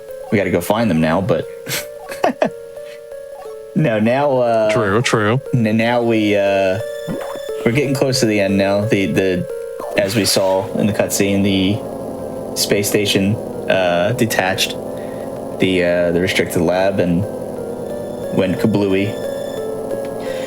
Which, I mean, it's space. You wouldn't actually hear the explosion, but that's fine. Suspend some disbelief. But now that we've seen that, and now that there's like a bunch of SAXs on the ship, we have to tread carefully and go fight a big dragon. For reasons. Welcome to Torian, also known as Sector 1. At this point in the run, we're kind of just winding down. The boss rush has kind of ended for the most part. It ends with Ridley here, but Ridley's a bit of a pushover. These enemies are interesting. Yeah, so the gold pirates are very fascinating. In the game, they want you to like get behind them and deal damage like by shooting them in the back. Truthfully, the game only just looks to make sure that you're facing the same direction as them. So you can fire a charge shot or a missile or whatever you want to do, and then just turn around to face the same direction, and it'll damage the gold pirates as if you were standing behind them. This is the quietest part of the whole run. So Yep. I was gonna say, I think I have to be like the responsible one here to say like unironically actual volume warning here. Yeah, turn up your headsets, uncap the audio. Oh, no. So you would think that we're going to be doing a lot of damage. I think Ridley has like 45,000 health or 4,500 health or something stupid, but Ridley can't. Is as big and as smart as Ridley is, can't seem to get you in this little. This corner. And really, honestly, this Ridley, I wish I could recite word for word the start of the Bee movie about a bee not having giant wings, because look at that thing. Like it's got little bat wings on its back. Oh god, yeah, you're right. It's like it's like Skeletor with dragon face and bat wings. Like that thing does not look aerodynamic at all. But somehow it still finds a way to fly. Impressive, honestly. Yeah. Nintendo LARPA Ridley edition. Oh my The people God. need this.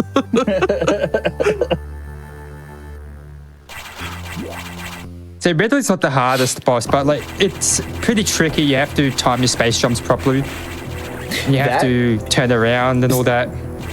That especially, I mean, really all you're doing though is you're holding you're holding left trigger to maintain the angle. You've already pressed down to make sure that it's angled down, and that entire time while you're jumping, you're holding B and pressing R to shoot. So you're really just tapping A and then hitting the right trigger every now and again, like every 3 seconds, to fire the charge shot down at an angle through Ridley. And the other thing too is firing it down at a diagonal means that the beam stays in Ridley's hitbox for longer, meaning you do more damage since the beam does damage per frame.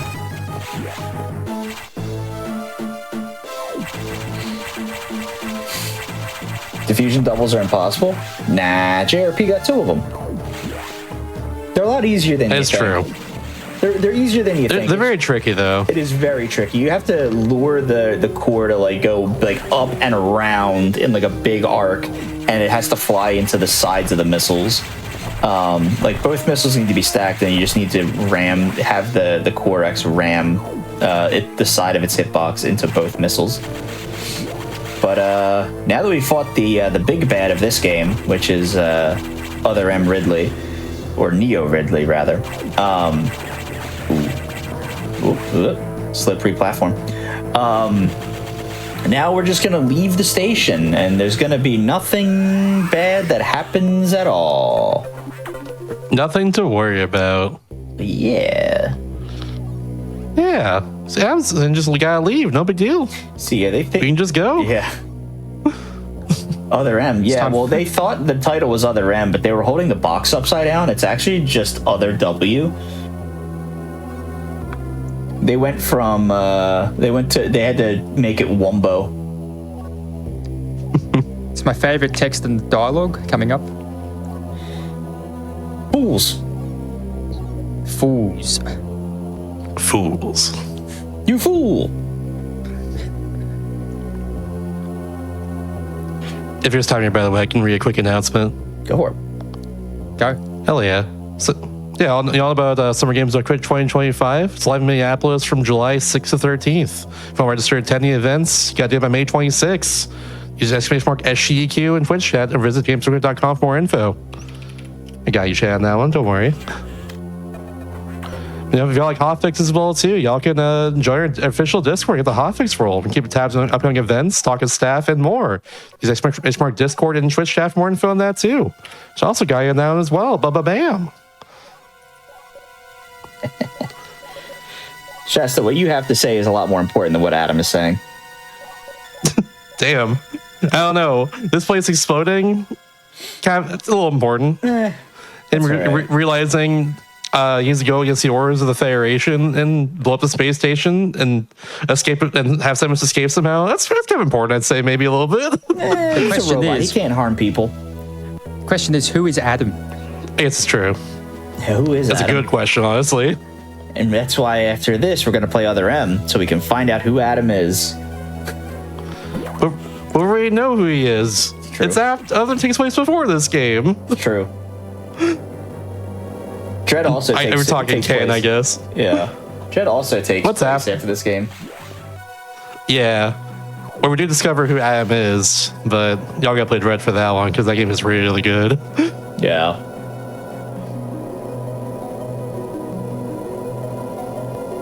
And now the long, silent elevator ride up to the main deck. And now it's over. Plenty of time to think. Yep. Samus right now is thinking, what am I gonna have for dinner? Probably pizza. What kind of pizza would Samus order? Not one with pineapples. Chat, we're gonna farm you for interaction. Your opinions on pineapples on pizza? Pretty Bang, good. Done. Yeah. Nah. Not gonna save I right didn't there. save the game. Hang on. That's all right. Yeah, I was gonna say. Yeah, you're fine. We just It's such a force of habit to just skip Yeah. them. That's understandable. Honestly, what is your guys' favorite pizza? I know what mine is. Supreme. Supreme. Little sausage and mushroom. Supreme's really good actually, but no olives in that. I like olives. My favorite pizza is a tuna pizza. I had tuna pizza. Tuna pizza. I had tuna pizza in Japan at this place called Savoy. It's unbelievable. They put bluefin tuna on top of the pizza. They put it in a brick oven. They sear the tuna, then they chop it up, and they serve it with wasabi to put on the pizza.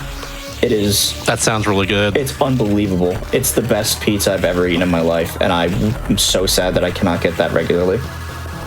So I'm here's sad I'm the, allergic to tuna, so I can't have that. here's the SEX fight. Yeah, It's over. actually not a pretty terrible fight to execute, considering that the way you kill the Core X is you take damage by touching it. And you just get free health refills. Oh, that's not too bad. I was worried It's a about pretty that. good fight, actually. The triple double. Oh my gosh, was you're really I just think too it was a good. 4-hit too. Yeah, it was a 4-hit. Yeah. Sheesh. So yeah, the SAX typically you just fire the ice missiles there to keep it in place, and while it's in place, it doesn't actually get knockback damage from the charge beam like it normally would without being frozen. So you're able to just fire and shred the SAX.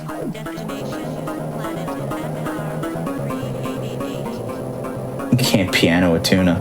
It's fair. But what if you take like tuna fish like in the can and then you just like pour it over the keys of a piano and then you just start playing like Mozart? Can you piano a tuna then? Oh. Yes. Cool. Sorry, no zigzag. But can I get the low height? You're gonna do pogo, right? Yes, I'm totally gonna do it. Yeah. You also get this trick right here, no problem. One frame. Not good enough. Boo. Don't forget to jump. Ooh, there you go. How? Nice. So we learned recently being like within the past few months, is that if you enter this room and you don't get the low height, if you jump while you're walking to like activate the fight, it actually does something with the screen where it doesn't scroll all of the way. So what that does is after the SAX gets hit right here, it doesn't float around. It just goes and snaps to the point. Ooh, JRP didn't get it. That's surprising. It doesn't float to the, like it snaps into the position, and it doesn't like float around like we just saw. I'm surprised that the position, like, it wasn't, I'm surprised that you didn't get that, JRP. All right. But Omega's... There we go. No, I changed the Pretty easy. strats because I missed it. Yeah. So it wasn't Time's worth, coming like, up as well. The failure for missing the strat is death. So, yeah. Also, very important is And that time? you get And time. GG. Also very important for Omega. GG. The orange suit is what lets you damage the Omega Metroid, not Ice Beam. Hey, it was not too bad. Like, only a few deaths good to run. Mega Rex, Going well. but everything else is pretty good. Yeah, absolutely. You did very well, honestly. You did really good. I gotta say, extremely impressed to be able to do this in like the amount of time that you completed in the end, like, to say the least. Like, that was really clean. Yeah, given the D-Rust time, that was, yeah, very good. Yeah, I didn't have a lot of time, but like I made it work. Turns out not playing for a while means I play better. That's So that was usually on what PB. happens. You gotta take that break sometimes. Oh, really? Wow. I can see it. I was going really well until then, for sure. Yeah. Any shout outs here? Magoo. Yeah, shouts to Cora.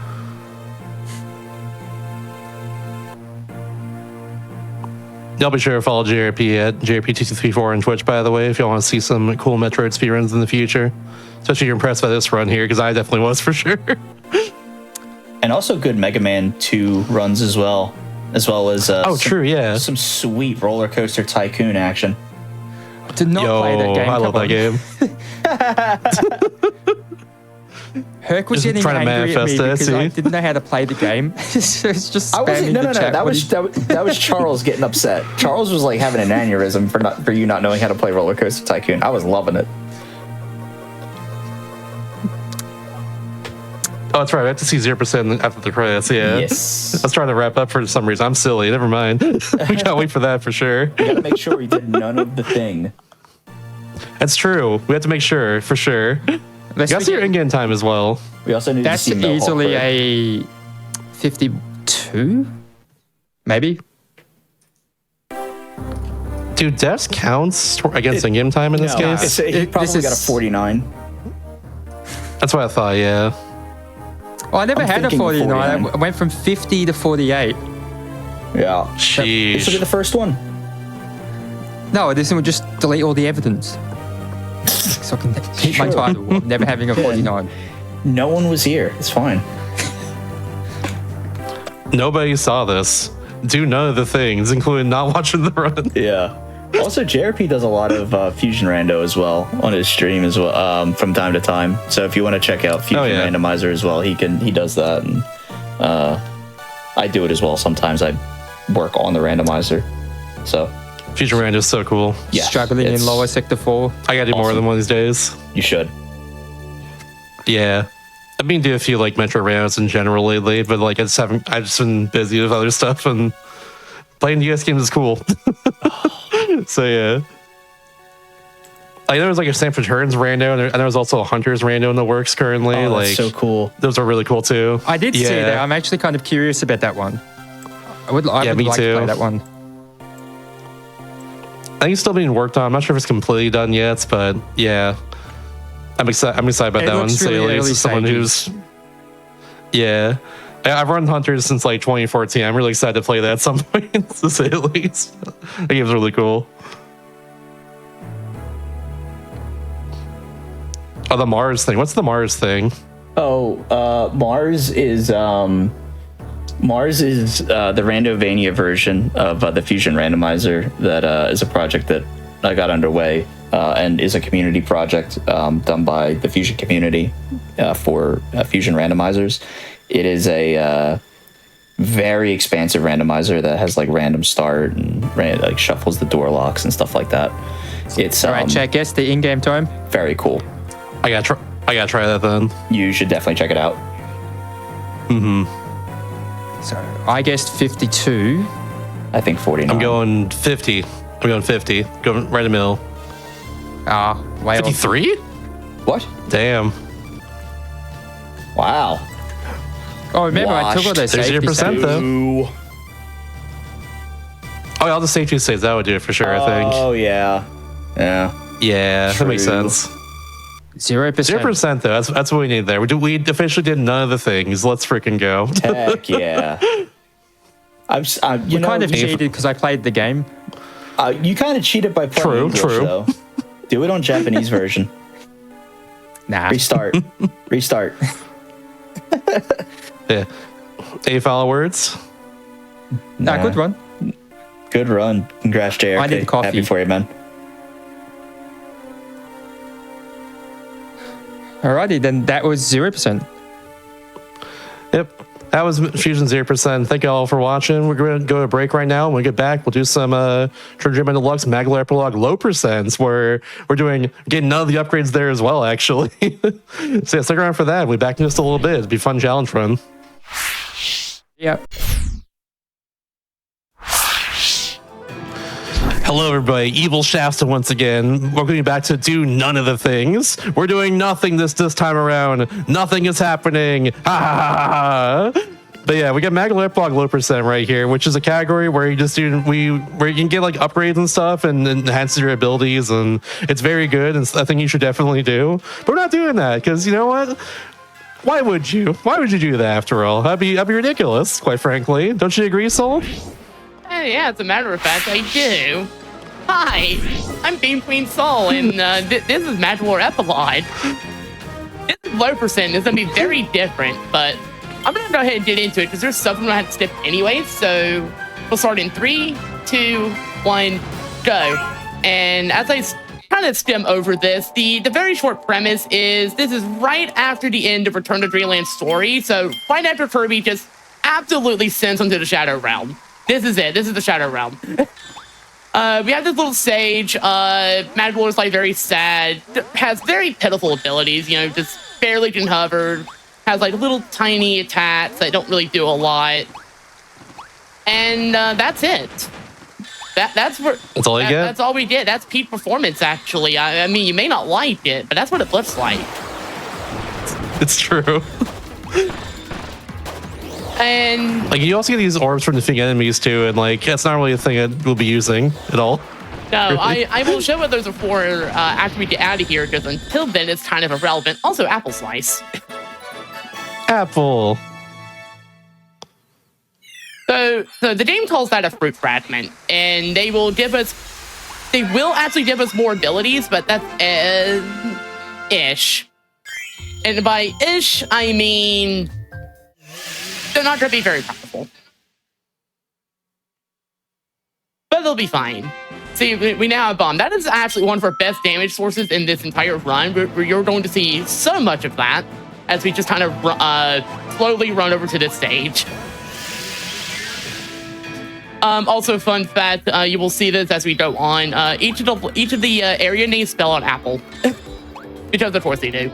Oh, true. Yeah, I forgot about that. A little bit of also some little bit of movement tech using the bomb will actually kind of pop Maglar up very slightly. So that's how we can get to that platform a little bit easier. Otherwise, we'd have to kind of go around. It's a little bit slower. It also means that gives us a little more height for. But the game holds levitation, but as you can see, it ain't much. It's just this, and that's it. Very tiny float. But you barely float. At the end of each stage, and you saw this in the tutorial as well, we have these little kind of enemy rushes. So I'm just going to be setting up a lot of things to get rid of them as quickly as I can. Right now, we're going to be fine. The same time expects to not really have anything stat-wise, so it's very much geared towards that. We're not going to run into too many problems yet. Oh, also, yeah, there's medals in this game. If you get old medals and do all the ordeals, you did a final stage. But you have to do all the things for that. And we're not doing that. That's not what we're here for. We're not doing that. You see that door in the middle right there, but this one, the thing's going to give me a tutorial. Hey, that's an ordeal. You can do that and get like extra points and stuff. We don't care. They're not needed, so we're just going to keep going. And maybe not take too many hits on the way because you see that little health bar? That's all we have. Yeah. Matador dies in like 3 to 4 hits. I think we also get like a way to heal at some point naturally later, but I forget if that's a power you have to buy or not. If you can just give it to you. That's right. No, we just straight down. Oh, it's even harder then. No, you don't. And trust me, that is going to get very difficult when we get to the final area, because the final stage of this game is 2 boss fights in a row, and they unfortunately I missed that cycle, but that's okay. But that last stage is 2 bosses at once, or rather in a row, and you don't get healed between them. Yeah, sheesh. They are legitimately difficult fight. And one of those is best described as biblically accurate Wispy Woods. Oh, yeah. The final boss sure is definitely something. It is a sight. Ooh, we're good. Nothing to worry about. The game is actually surprisingly forgiving on health. It's just that we don't have a lot of it, so it's easy to just kind of run into, oh no, I've made too many mistakes and now I'm going to die. And deaths are very punishing in this game because in Kirby fashion, it just sends you back to like the start of the room or the start of the fight or whatever. But unfortunately for us, the start of the room is like a minute. or the boss fight is like, the boss fight takes like 2 minutes to get to that point again. And so good luck. Oh yeah, but we also have these stages near at the end of each area. Pretty much, if you remember the dimensional risks in the main story, it's that. But now they go the other way. Just such a cool detail, honestly. I love the fact they just like reverse these like dimensional risks in like the main story entirely. Like, I didn't catch it the first time I played Metroid Epilogue, but like I didn't either. That's generally so cool. I didn't either, to be honest. But one that I did really like about the final stage that we don't get to do in this, because obviously we're not going to unlock it, that would require doing all stages. That was really cool because it actually has you go through all the risks that were in the main story, or like most of them. Except now you're doing it as Mad War, and you have full, ideally at that point, you have full power going in, so you also just kind of zip through them, and it's actually really neat. But that's not what we're here for again. But trust me, there's still going to be a lot. Mad War is still kind of smooth, even without like any real upgrades going on. It really does. You just naturally kind of just does that. Even as like Star Allies version does that a lot too. It has like a lot more upgrades, obviously. Oh yeah, the Star Allies version is very busted in a very fun way. And here's our final enemy. This one actually takes quite a few bombs to take out. So I'm just we gotta like line our bombs up a little bit here and wait for them to walk into it. Yeah, just trying to lead him along, and eventually he'll get it right before he collides with us. So we're safe. It's fine.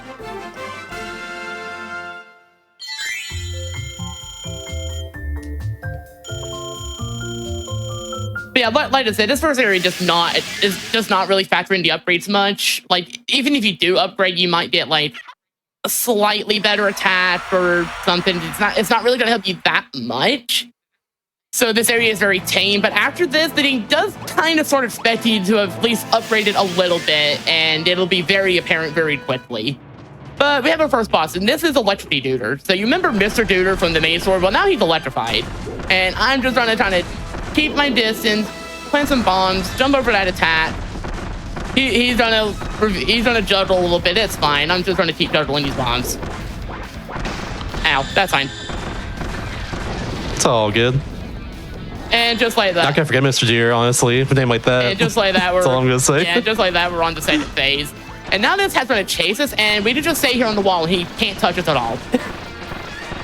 I'm just gonna keep doing this until he starts moving to the right. And there he goes. Get another couple hits in where I can. And back to bombs.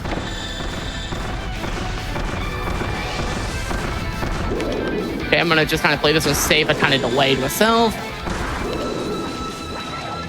And he's done. Very nice, very clean.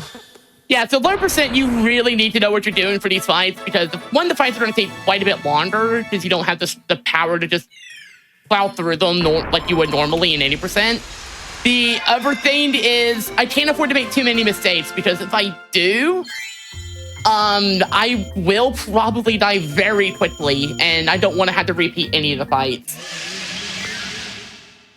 Yeah, like a big thing you can just upgrade with the store, like in the menu of this game, is your health, which you're expected to do throughout the entirety of this mode here. But yeah, no, we don't do that. Why would we? Doing that. That's silly. That's the challenge here. But now we have now we have Mandalore Surge. Pretty much a little dash attack here. This move is incredibly busted, and 80% it is the cornerstone of the entire run, pretty much. That and upgrading the bombs. Because Matt's bomb goes absolutely silly. Mm-hmm. It's still really good here too. It's just like it doesn't have a whole lot of range at the same time, so be very careful with that. Yeah, you just have very short distance, so you can't go far with it. But it does a lot of work, even despite that.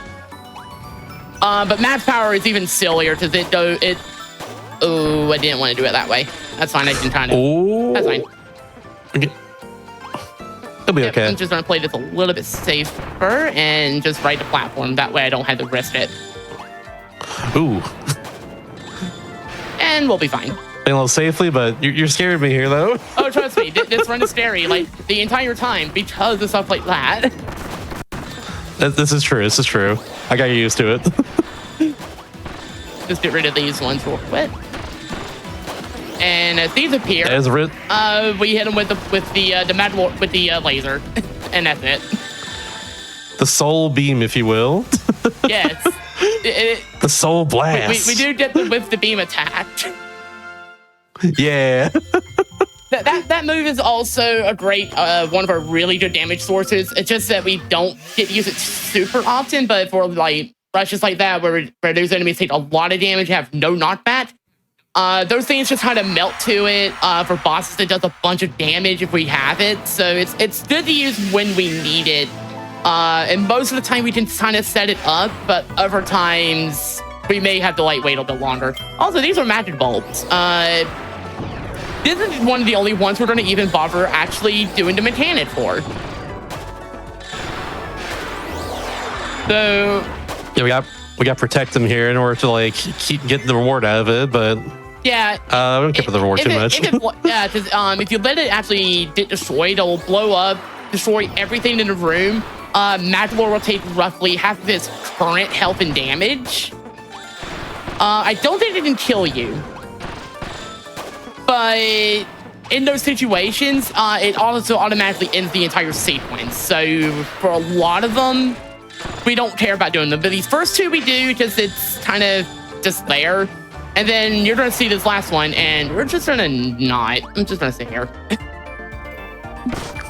Oh. We're just going to let them do their thing. It's fine. I'm going to get rid of this one. You got this. Yep. Oh. Nah. That one doesn't have it. This one has it. Maybe. Like I said, we do none of the things. Kaboom! Including those.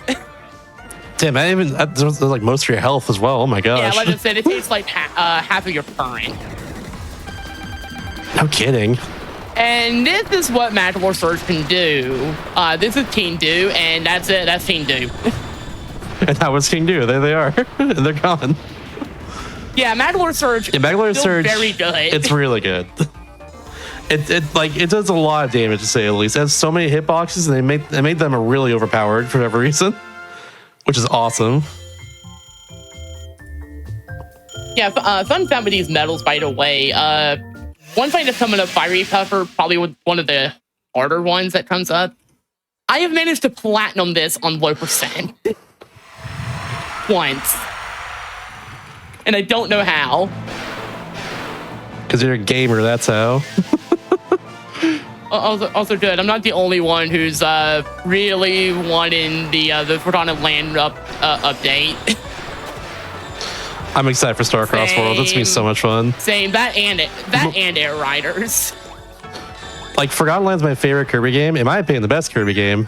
And, like, more content for that game. Let's go.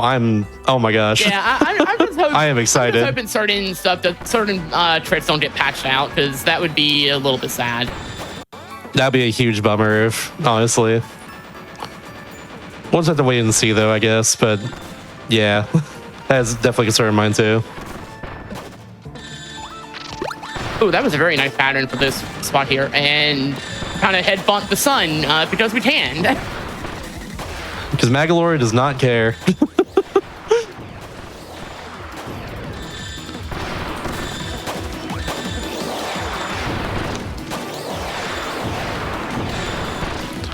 Part of the tricky part of this run is the fact that every single level ends with this sort of like enemy rush like this.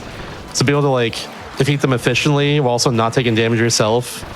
It's very important to say the least. It's very tricky. Some of the later ones very difficult. Some of the later ones, it's actually there's a good risk of dying during those if you're not careful.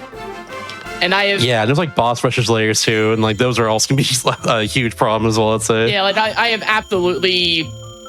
You don't know true pain until you get to the end of like 4-1 and then die during the end of the boss the mob rush, and then you have to do the entire room and the mob rush again.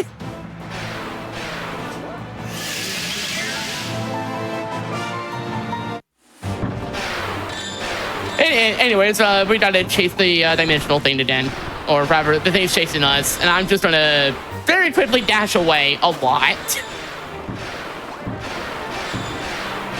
God, I ran this game when it first came out, like this mode in particular, and like this is such a. I remember something like strategy in my rooms, or in some of these rooms at this point, like trying to like do your Magolor surge, and then at certain spots so you can like do more of them soon. Like this, like the last room in this one especially, one I worked on a lot. Like when the game first came out, and it's so much fun. Yeah, I said during the last run, video games are rad, y'all. Yeah, this room is surprisingly rough with the way the first bits of the sand go. I'm gonna grab this while I'm at it, so we have it for the end of the room, or end of the nice. Page. I can actually check what my charge is at by pressing the button for it, but I don't really want to do that. It's better to just take it anyways, spend that little like extra second, and then I have it for the last enemy here, because the last enemy here is a giant bat that flies around. We don't want it to fly around. Yeah.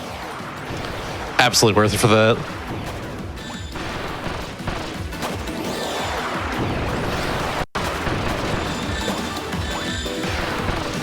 Okay, and didn't quite get the jump like I wanted, but that's fine.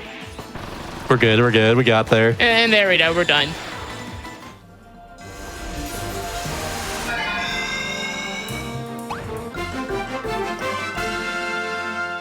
Also, I see remarks about Klonoa. I would love this Klonoa 3 to happen one day. I played Klonoa for the first time with Fantasy Reverie series that came out a couple of years ago. You ran in GDQ 2023. Watch that run. But yeah, absolutely adore that game. Both games, honestly. I really want Klonoa 3 someday. Yeah, I played that series even way earlier on with Lunatea's Veil. By the way, this is Fiery Puffer, and we're going to be using this move a lot, because this move does a lot of damage somehow. It is very difficult to make sure I'm not in like a bad spot though. Oop, that's okay. That doesn't hurt us too much.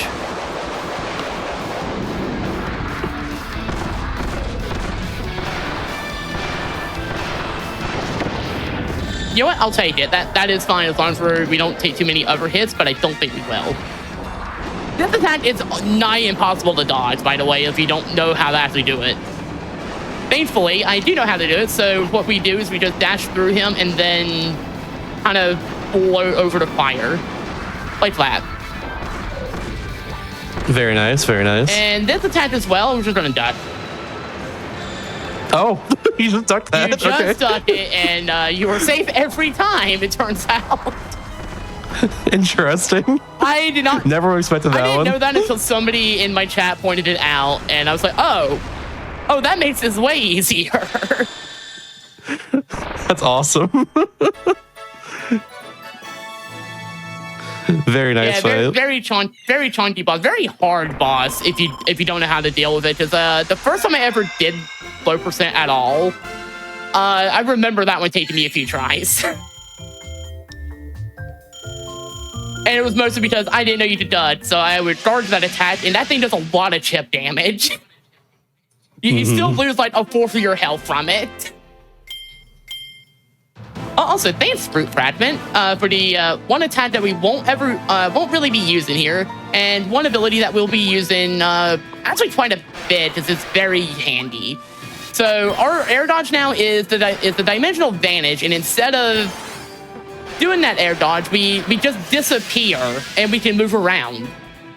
And that means we can actually, in a bad situation, say like, oh no, I'm over a pin and I might die. I can actually save myself now. Because I can actually fly, sort of. It's just not very good. Actually, no, scratch that. It's very good. It's actually great. It just has very limited time. And I'm just going to get rid of that one. Just keep dashing through. We're almost through the... Actually, almost through the stage. The stage is surprisingly short. Yeah, fun fact as well, this run itself is actually surprisingly short for what it is, because like there's only like 4 worlds and 4 levels, and we're not in 3-1. So technically we're halfway through, but there's still a lot left, because like the stages get longer, the bosses get harder. There's many bosses too, especially that will make things tricky later. Ooh, missed one. And the final boss itself is no pushover. Yeah, there we go, we still got it. And we just take those out so we can get rid of them sooner.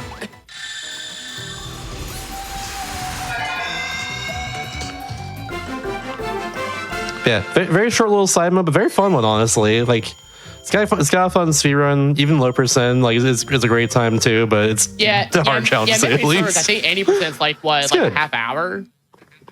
Something like that, yeah. It's somewhere around that range. It's got 2-player strategies too, which is wild to me. I just had 2-player for a while.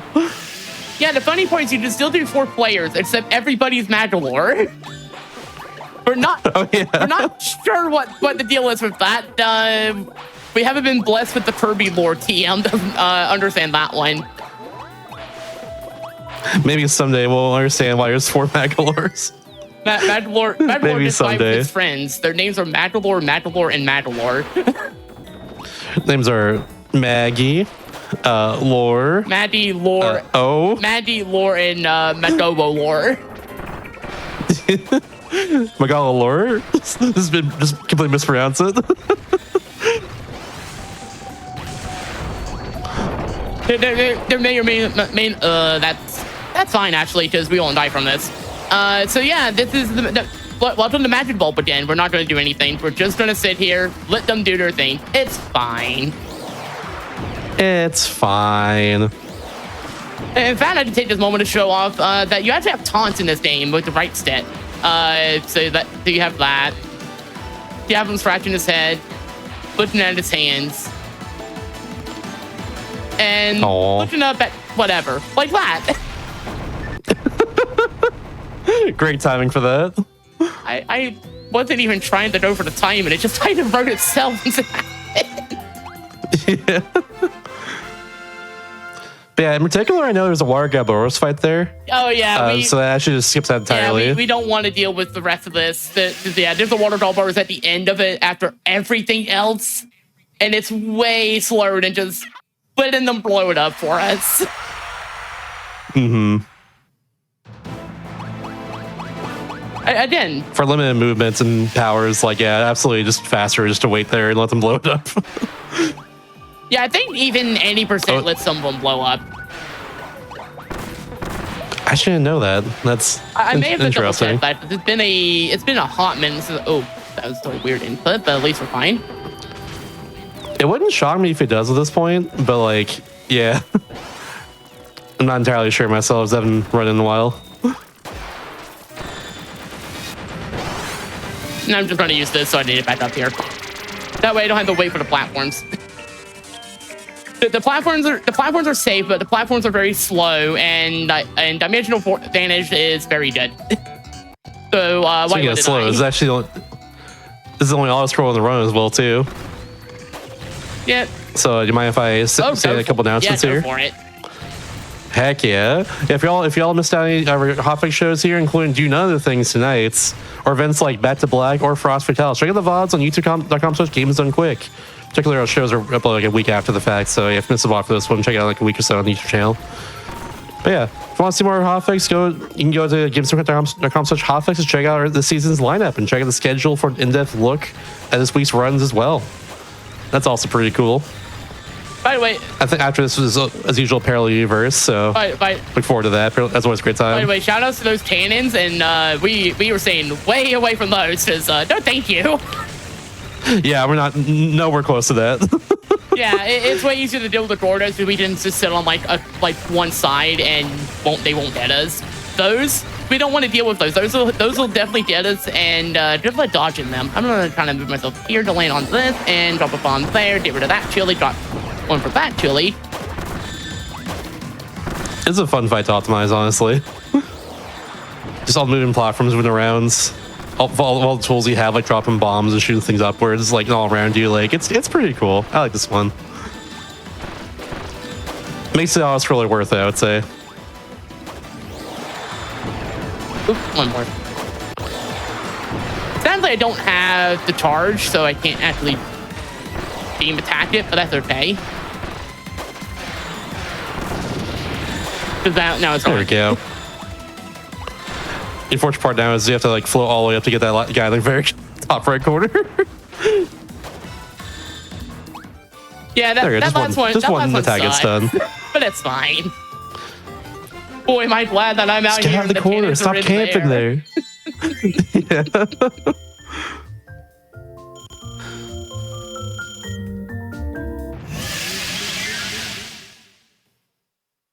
Yeah. Someone said the upper. But where's the gem apple? Oh, you'll see. Y'all will see. Don't worry about it. Somebody said that the upper Mad Wars or its echoes. You know what? I can agree with that. Yeah, also, weirdly beach-like escape this time. Not sure why. Yeah, I remember where the game this plays actually, where Stormily is. I don't know if it's like the beach level or not. What's it called? Onion Ocean, I think? Onion Ocean, yeah. Yeah, probably somewhere around there, I imagine, but I don't remember.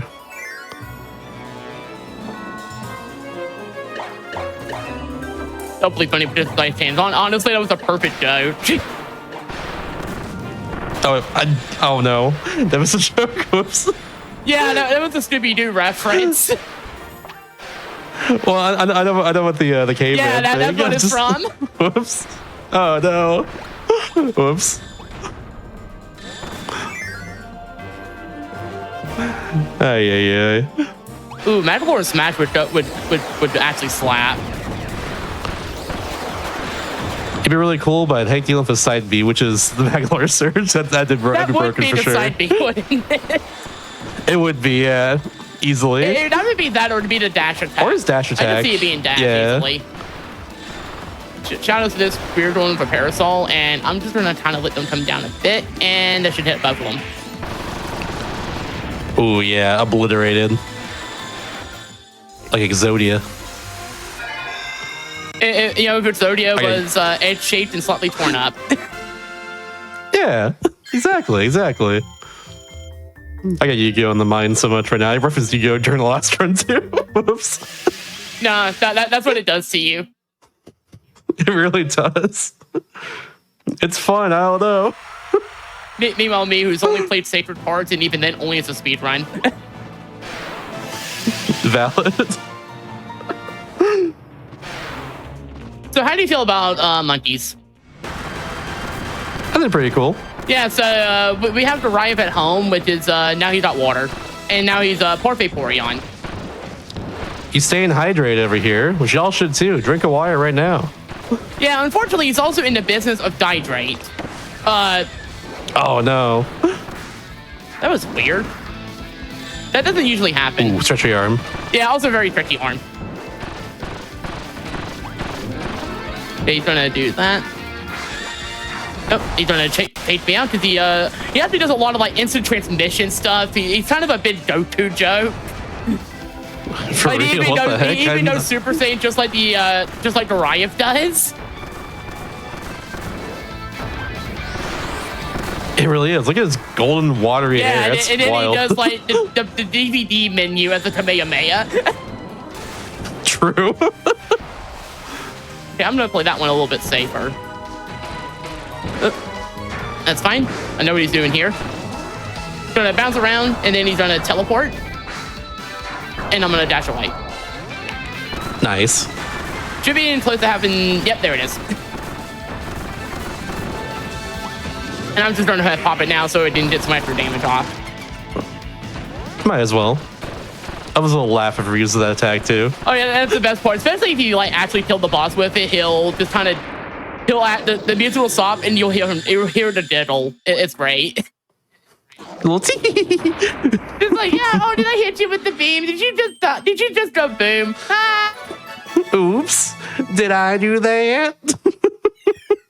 Oh my god.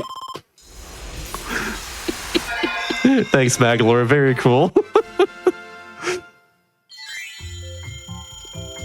Yeah. Also, shout out to a gold medal on this fight, which yeah, I've gotten a surprising number of like good medals on the without upgrades, and there's a part of me that's curious to see how far you could actually take that. But like, could you at least get old golds on the stages? So you can't do everything because the ordeals actually require upgrades. You can't enter them otherwise. By the way, speaking of Black Hole, we actually need to use it. So it does this. It is actually surprisingly good, but for damage, we still just went to beam. Mm-hmm.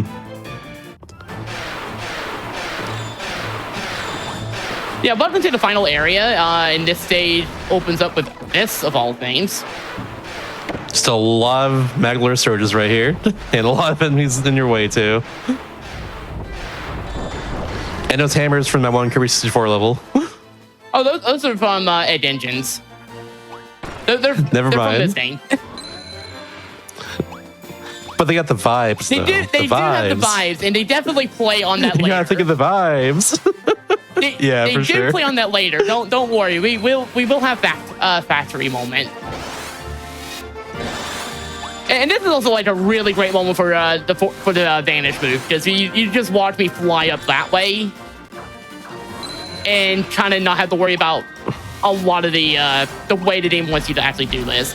This one's a little bit different though. This I am gonna do it this way, and then we can come down here. We move safely because these enemies are kind of scary, and so is this last little spot here. Those things hurt. That saw there. We do not want to get hit by that. Might as well play it safely for cool little vanish.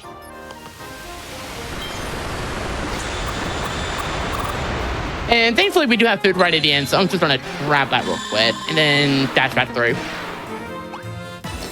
Delicious, delicious ice cream. Delicious strawberry shortcake bar.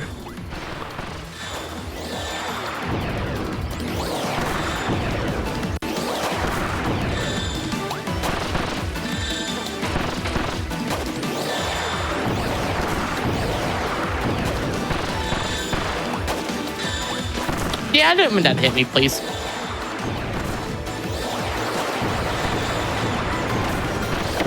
Oh. Wait, I just heard both of those.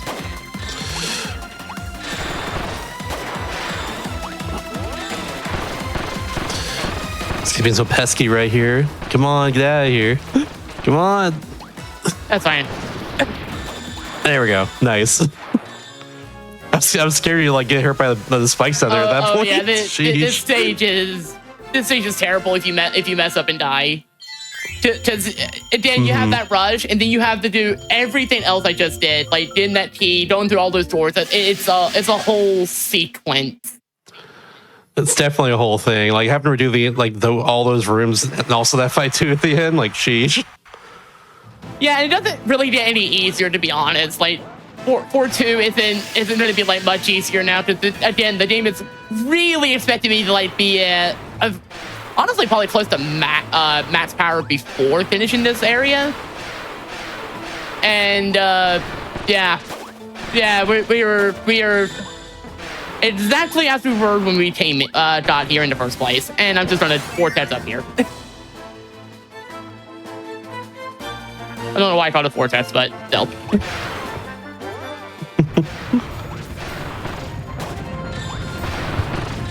Yeah, also we have this whole thing. So anyone who's played Star Allies, you might remember a room kind of like this from like Death Stars and whatnot. And I'm gonna make sure I have full charge here, even if I don't, because I do actually want this for the end. There's a sequence with like 5 enemies, and we can get rid of all of them with this. Once we get there. I've always found this level to be like my least favorite one, I'd say, just in general. Oh, this one's also terrible if you mess up too much here. Because now you have this where it's like, oh, great, there's moving platforms, and some of them have spikes on the front. Yeah, if you gotta wait for enemies to spawn too, a lot of time. Like, doesn't really matter how fast we destroy them. You just have to wait for the levels sometimes too. So like in a speedrunning sense, it's like not super cool. No, it's very much kind of an auto-scroller in design. Yeah. Shout out to the 1 block right there. I got 1 in chat, please. Yeah, well, yeah, something engagement. Engagement bait here. I was thinking about baiting earlier too with another ice cream question. I'm not gonna lie. This area is kind of bad. By the way, we're just gonna send him off. Goodbye. Oh, see ya. Just spinning and careening off there. Sheesh. So, that one noise when like that one noise with Kirby falling down the pit. Just ah. All right, and I'm just gonna turn right here, and I'm just gonna wait. Oh. And now they'll spawn. Goodbye. Ah, there we go. Okay, I was wondering.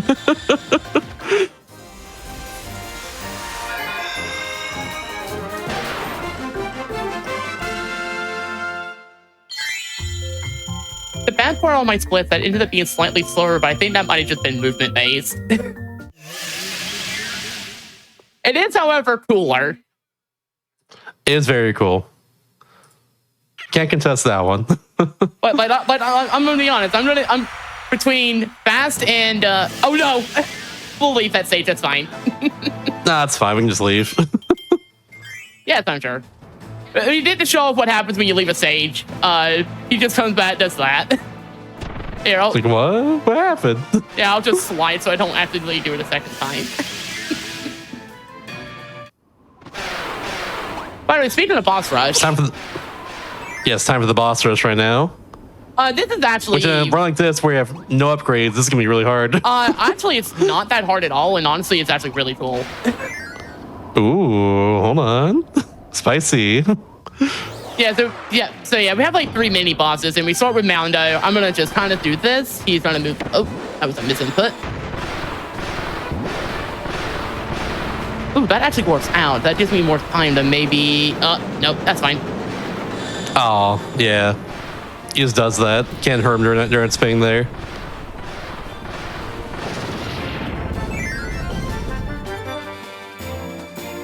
But yeah, for Moundo, we'll just do that a lot because we can kind of easily go back and forth with the surge. And then for our next one, and I'm also gonna hit that block and then kind of spam the up attack so we go up a little bit faster. And for this one, we can't do the same strat because we have spikes right here, and they're a little too close for my liking. Oop, a little too close again. That's fine.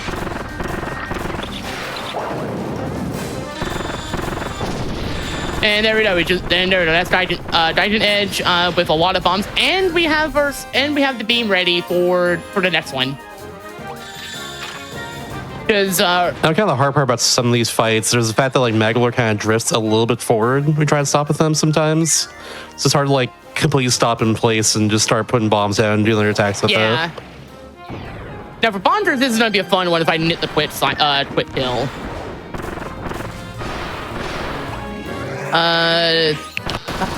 Why? But I think I can still sit in time. Perfect. Nice. Goodbye, Bonkers. Yeah, if I do that correctly, I build up the meter just in time for that mini boss, and then I can one cycle him before I can quick kill before he does his spin and attack. That makes him invincible.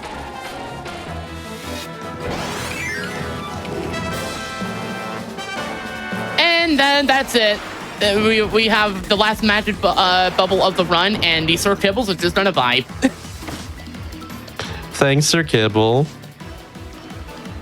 So we're just gonna kind of look up. You know, in fact, I'll try to help out a little bit. Why isn't it working? Oh no! Cap. I love that the strat for the magic bubbles is do nothing most of the time. Very fitting of the theme today, I would say. It's very on theme, but also it's just very funny. Yeah. I'm a big proponent of Luigi wins by doing absolutely nothing. It's classic, honestly. It's classic for a reason.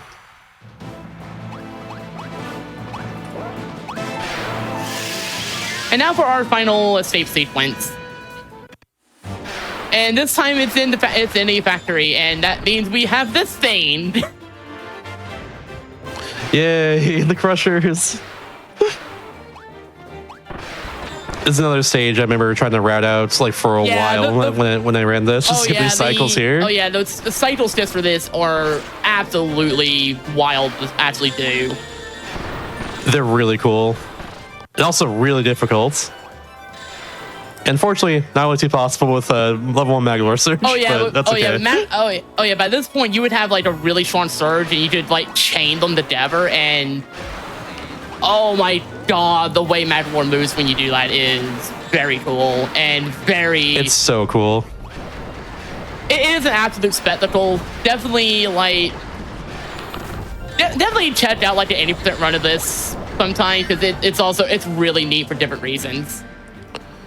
Yeah, you have to be featuring in GDQ. Maybe I relearn and like Smith someday. I don't know. It's a cool run though. I actually need to learn proper 80%. That's fine. That's less fine.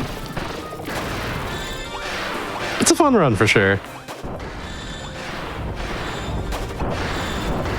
So my attention is gonna be like on Starcross Worlds when that comes out. So we'll see about that. I guess. Same, but it does hinge on me doing a Switch 2, and that's expensive. Yeah, I feel that. I really do. I'll get it when I can. There's no way I'm not. Especially not for Understandable. But eventually. You just got 2 Kirby games on Switch 2 eventually, because you got Air Riders as well, the sequel Air Ride.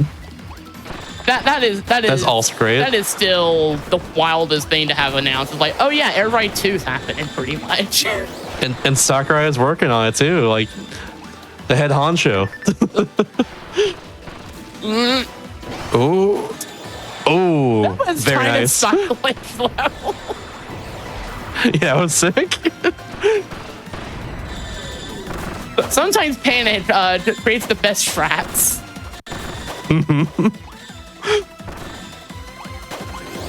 Ooh, that parasol. Oh, I didn't kill him.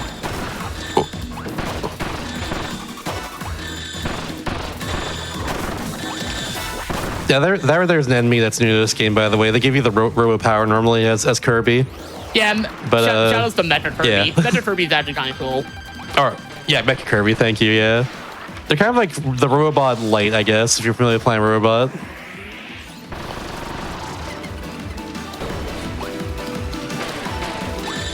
Okay, I'm gonna wait for him to kind of. There he goes. Now I did just kind of spam this with impunity until he does that thing. He's gonna start doing that. I'm gonna move off to the side so I don't take a hit, because if I take a hit, we are going to be in trouble. Nice. Is that for the hardest arena? But it's also the last arena too, so it makes the sense. Last one, so we're done with those now. Yeah.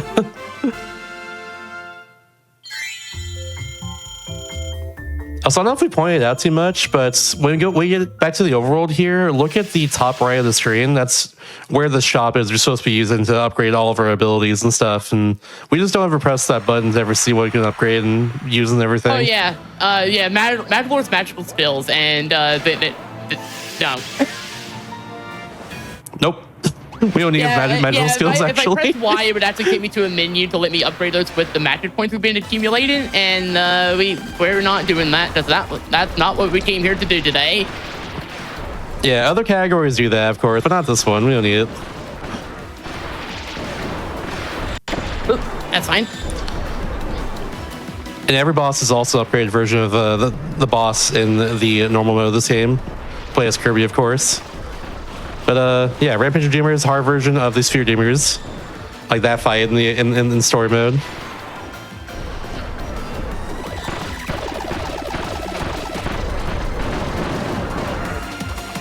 Yeah, trust me, this is the point of the run where it's like you kind of have to like lock in, or you are going to be in deep trouble very quickly. Yeah, these last couple of fights are wild. Especially the final boss. The final boss fight with no upgrades and dying in a few hits it's something. The final boss, you don't even heal between them either. It is the worst part.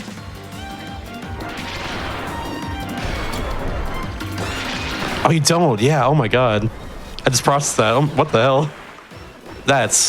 They should heal you during the middle of that. I don't know. They don't. Jeez.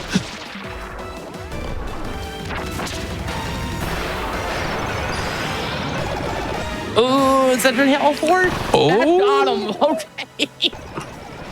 Fairly nice. Honestly, I'll take that considering.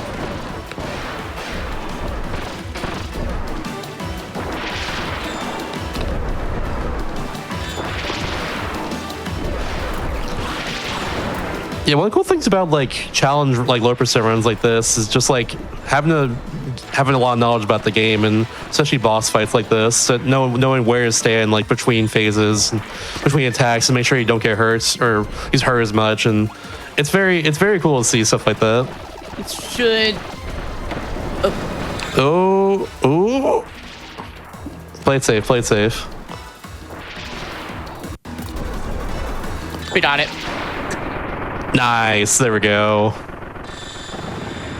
There we go. Nice. Yeah, we're at 1 health if you're wondering. Any other mistake? Yeah, one more hit and we were dead. Any other mistake meant repeating that entire fight and losing like upwards of like 2 to 3 minutes.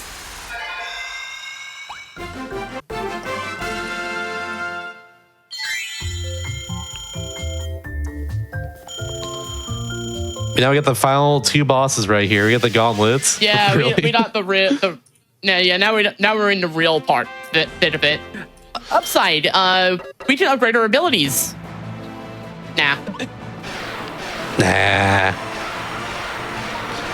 We could go even further beyond, but I like where we are right now. No, It's fine. I think we got this. It's pretty comfy. The first phase is Crown Doomer here. Their attacks change a lot between phases, just like normal Kirby bosses especially, but like, yeah. It's hard because they fly around a lot more than anything else, though. That's something to be concerned about with, like, I think really a lot, like, both fights here, I'd say. It's hard to get Maglar surges, but you gotta kind of know when to do that to get the most amount of damage possible, and like you gotta know where they're gonna be with like you gotta know where to place bombs too if you want to hurt them that way as well. It's tricky. He's trying to teleport into the ground, and I definitely Teleport 3 times in the same place. Ooh.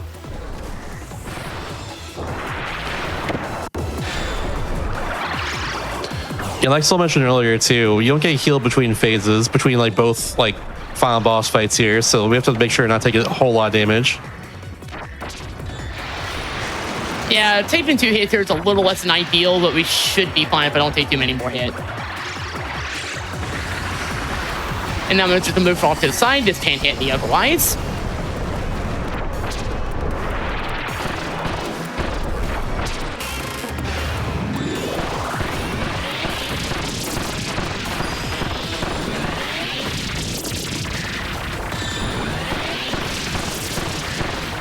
Ooh, almost got you. We know what you're doing. Yeah, this is very much like, no, I know exactly how I need to do it, and I'm just focused on doing that.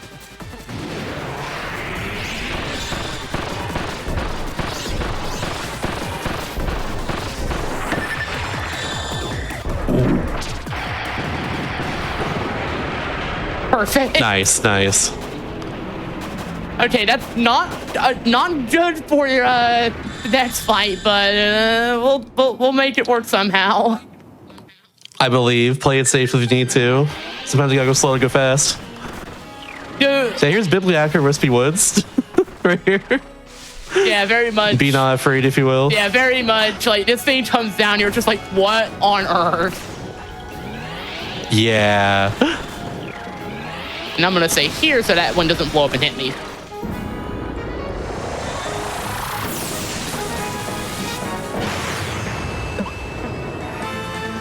Those first couple attacks are thankfully very scripted, and now at this point it becomes a lot more tricky to deal with. Oh no, it's like all scripted pretty much.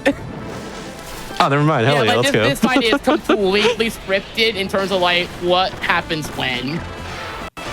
And when the pattern repeats, for that matter. That's kind of the cool thing about like Kirby boss fights in general. Like, that's kind of what it is. Oh, I have never seen this attack. That's a reference to Marks. Nice. Yeah, it's actually really cool. By the way, we're already down to phase 2. Yeah, and phase 2 is the trickiest one for sure. I'd say. Really not afraid. I love that. Oh yeah, by the way, you think this would be like a really scary thing to dodge? It's not. It's not. We get dimensional vanish. We can just vanish from it every time. We can even jump over it. You can just simply jump. It's not even like hard to dodge. I have to play it safe though.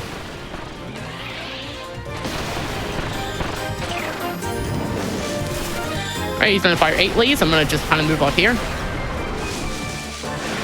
Now you're gonna throw a big apple. Big apple, 3 a.m. And I'm just gonna blow it up. They should be close to having max charge.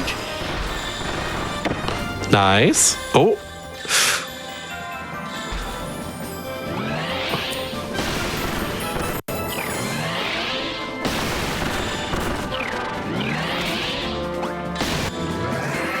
And now we can hit all 3 of those.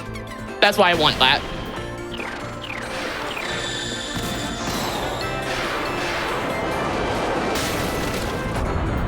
Hi there. Yeah, he comes down on you.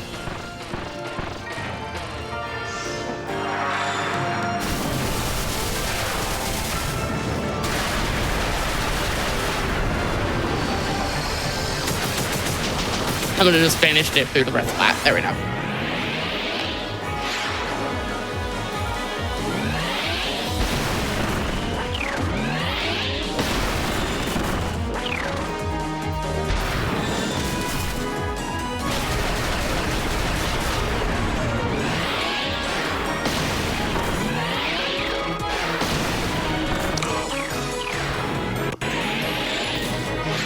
Okay, we don't have enough laser attack coming.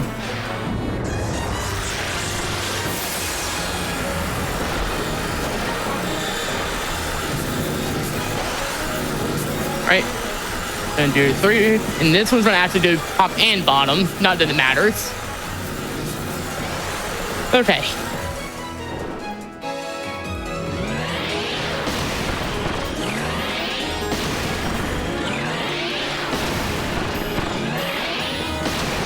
Let's freaking go! Nice. Let's go. Oh my god, that was so scary. 1 HP in a dream. That's all we need. Time, 1 HP for so time long. will be on last input when the slash fully goes through.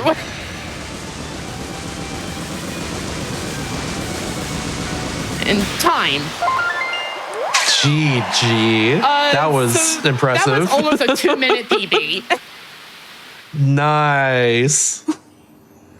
Absolutely killing it out here in the stream. Let's go. Oh, that was a very clutch run, and I was scared for like more than half of it. I'm not gonna lie. I don't blame you one bit. That was impressive. That final boss is no joke, especially if no upgrades. Oh my gosh. No upgrades in half health, where I can take maybe 2 hits. And I think that's what I took. I think I took exactly 2 hits. Yeah. Sheesh. For our efforts, we have fully formed the gem apple, and funny enough, we have actually tied this together with the Kirby Clash games. So for those who have played those, you might remember Mad Lord is also the person who sells gem apples as a microtransaction, and that's where this comes from. So congratulations, you were why those exist. Yeah. Which is such an interesting tie-in, honestly, but yeah, technically the lore does tie in together with that. Yeah, like at the end of this, he even flies around with that outfit, and if you notice in the song, you'll actually hear like parts of the Kirby Clash like ordeal music in there. It's so cool. Dang, Kirby's awesome. Y'all should play a Kirby game sometime. It's such a wild bit of lore, and it's like, wait, what do you mean it lines up with the free-to-play games? Yeah. It's so cool. Yeah, like, right, yeah, honestly, first of all, shout outs to this community in general, because there are a lot of great people. Shout out to Shasta, for that matter, for having me brought on for this, because I know we talked about this for a while. Yeah, I'm happy we were able to do this. I'm able to do this in the end. Yeah, I'm glad this April Fool's show came together in the end. Thank you for doing this so much. I know it's not an easy category for sure. So,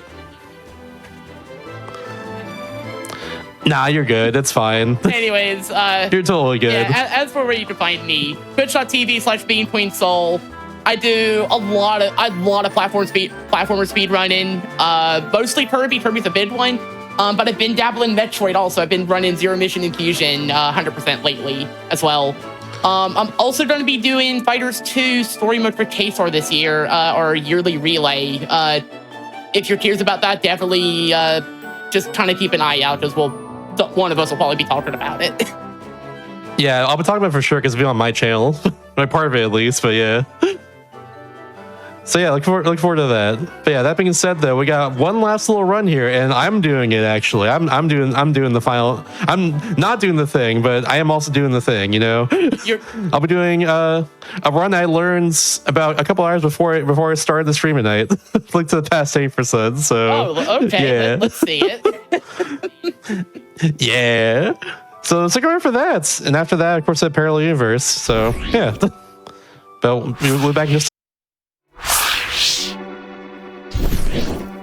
Welcome back, everybody, to Do None of the Things. I'm Evil Shasta, and I'll be doing none of the things in Link to the Past here today. We'll be going straight from the beginning to the end, because I don't like playing video games.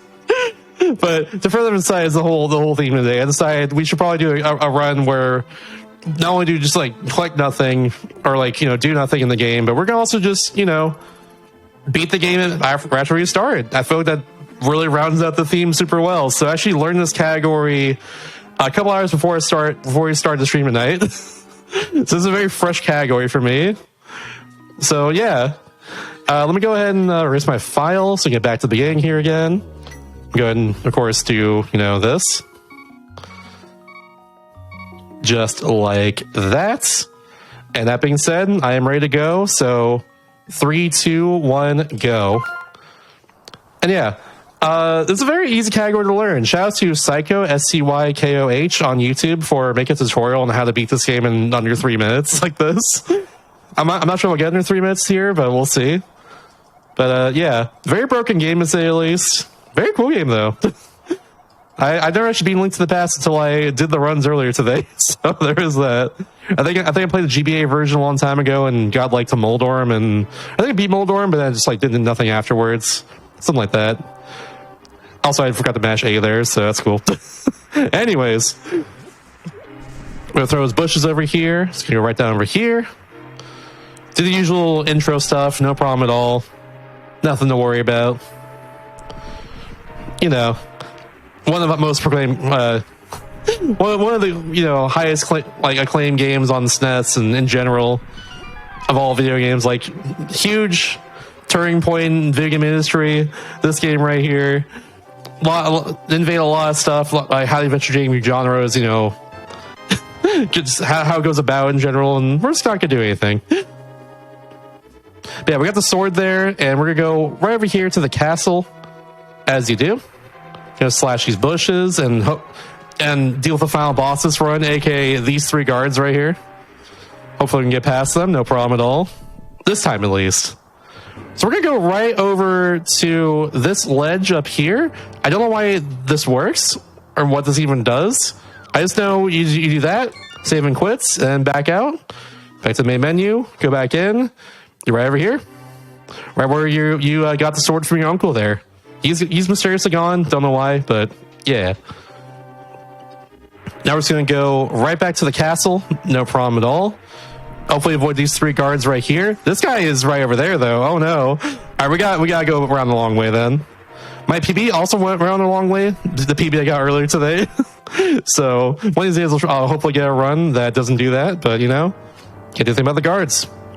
So we're just gonna go right over to this wall, or railing over this, go ding ding.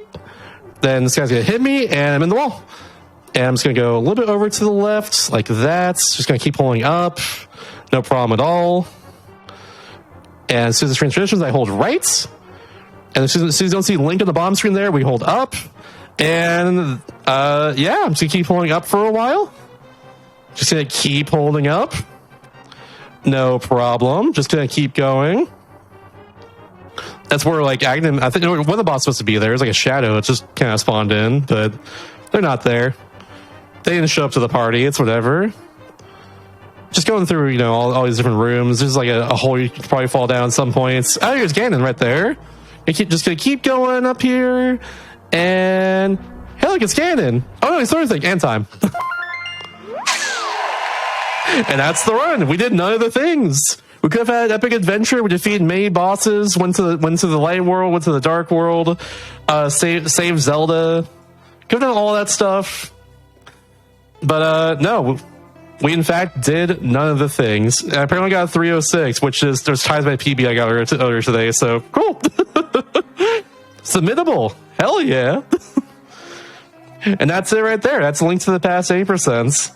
That we in fact did none of the things, and I hope you all enjoyed that one. Yeah, I thought it was a fitting end to this sort of theme here. I'm not sure when we'll do this again. Maybe next April Fools, but yeah, maybe next time we have like another like an ace run or something, just to fit the theme a little bit. I don't know. We'll figure it out. But for now, yeah, if you want to follow me on Twitch, twitch.tv/mr_Shasta. I do this show every 2 weeks on this channel. But also, on my channel, I do a thing where I beat every Nintendo DS game ever made. Right now, I'm playing through Yu-Gi-Oh! Nightmare Troubadour. I'm 46 hours into it, but we're getting closer to the end, so that's good. But yeah, also, I played Phantom Hourglass recently on channel, too, and I have the lurker for that game. And it was a fun little, like, 100% Let's Play, so... Yeah, if you want to see me do that as well, DS Destruction VODs on YouTube has every single VOD for that project.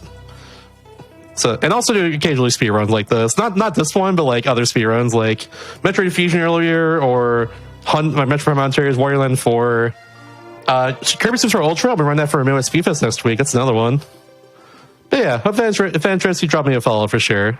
But for now, though, we have Parallel Universe right after this, where I think it's Celeste 64 and Dr. Bongo's Ring Racers, which is a really cool game.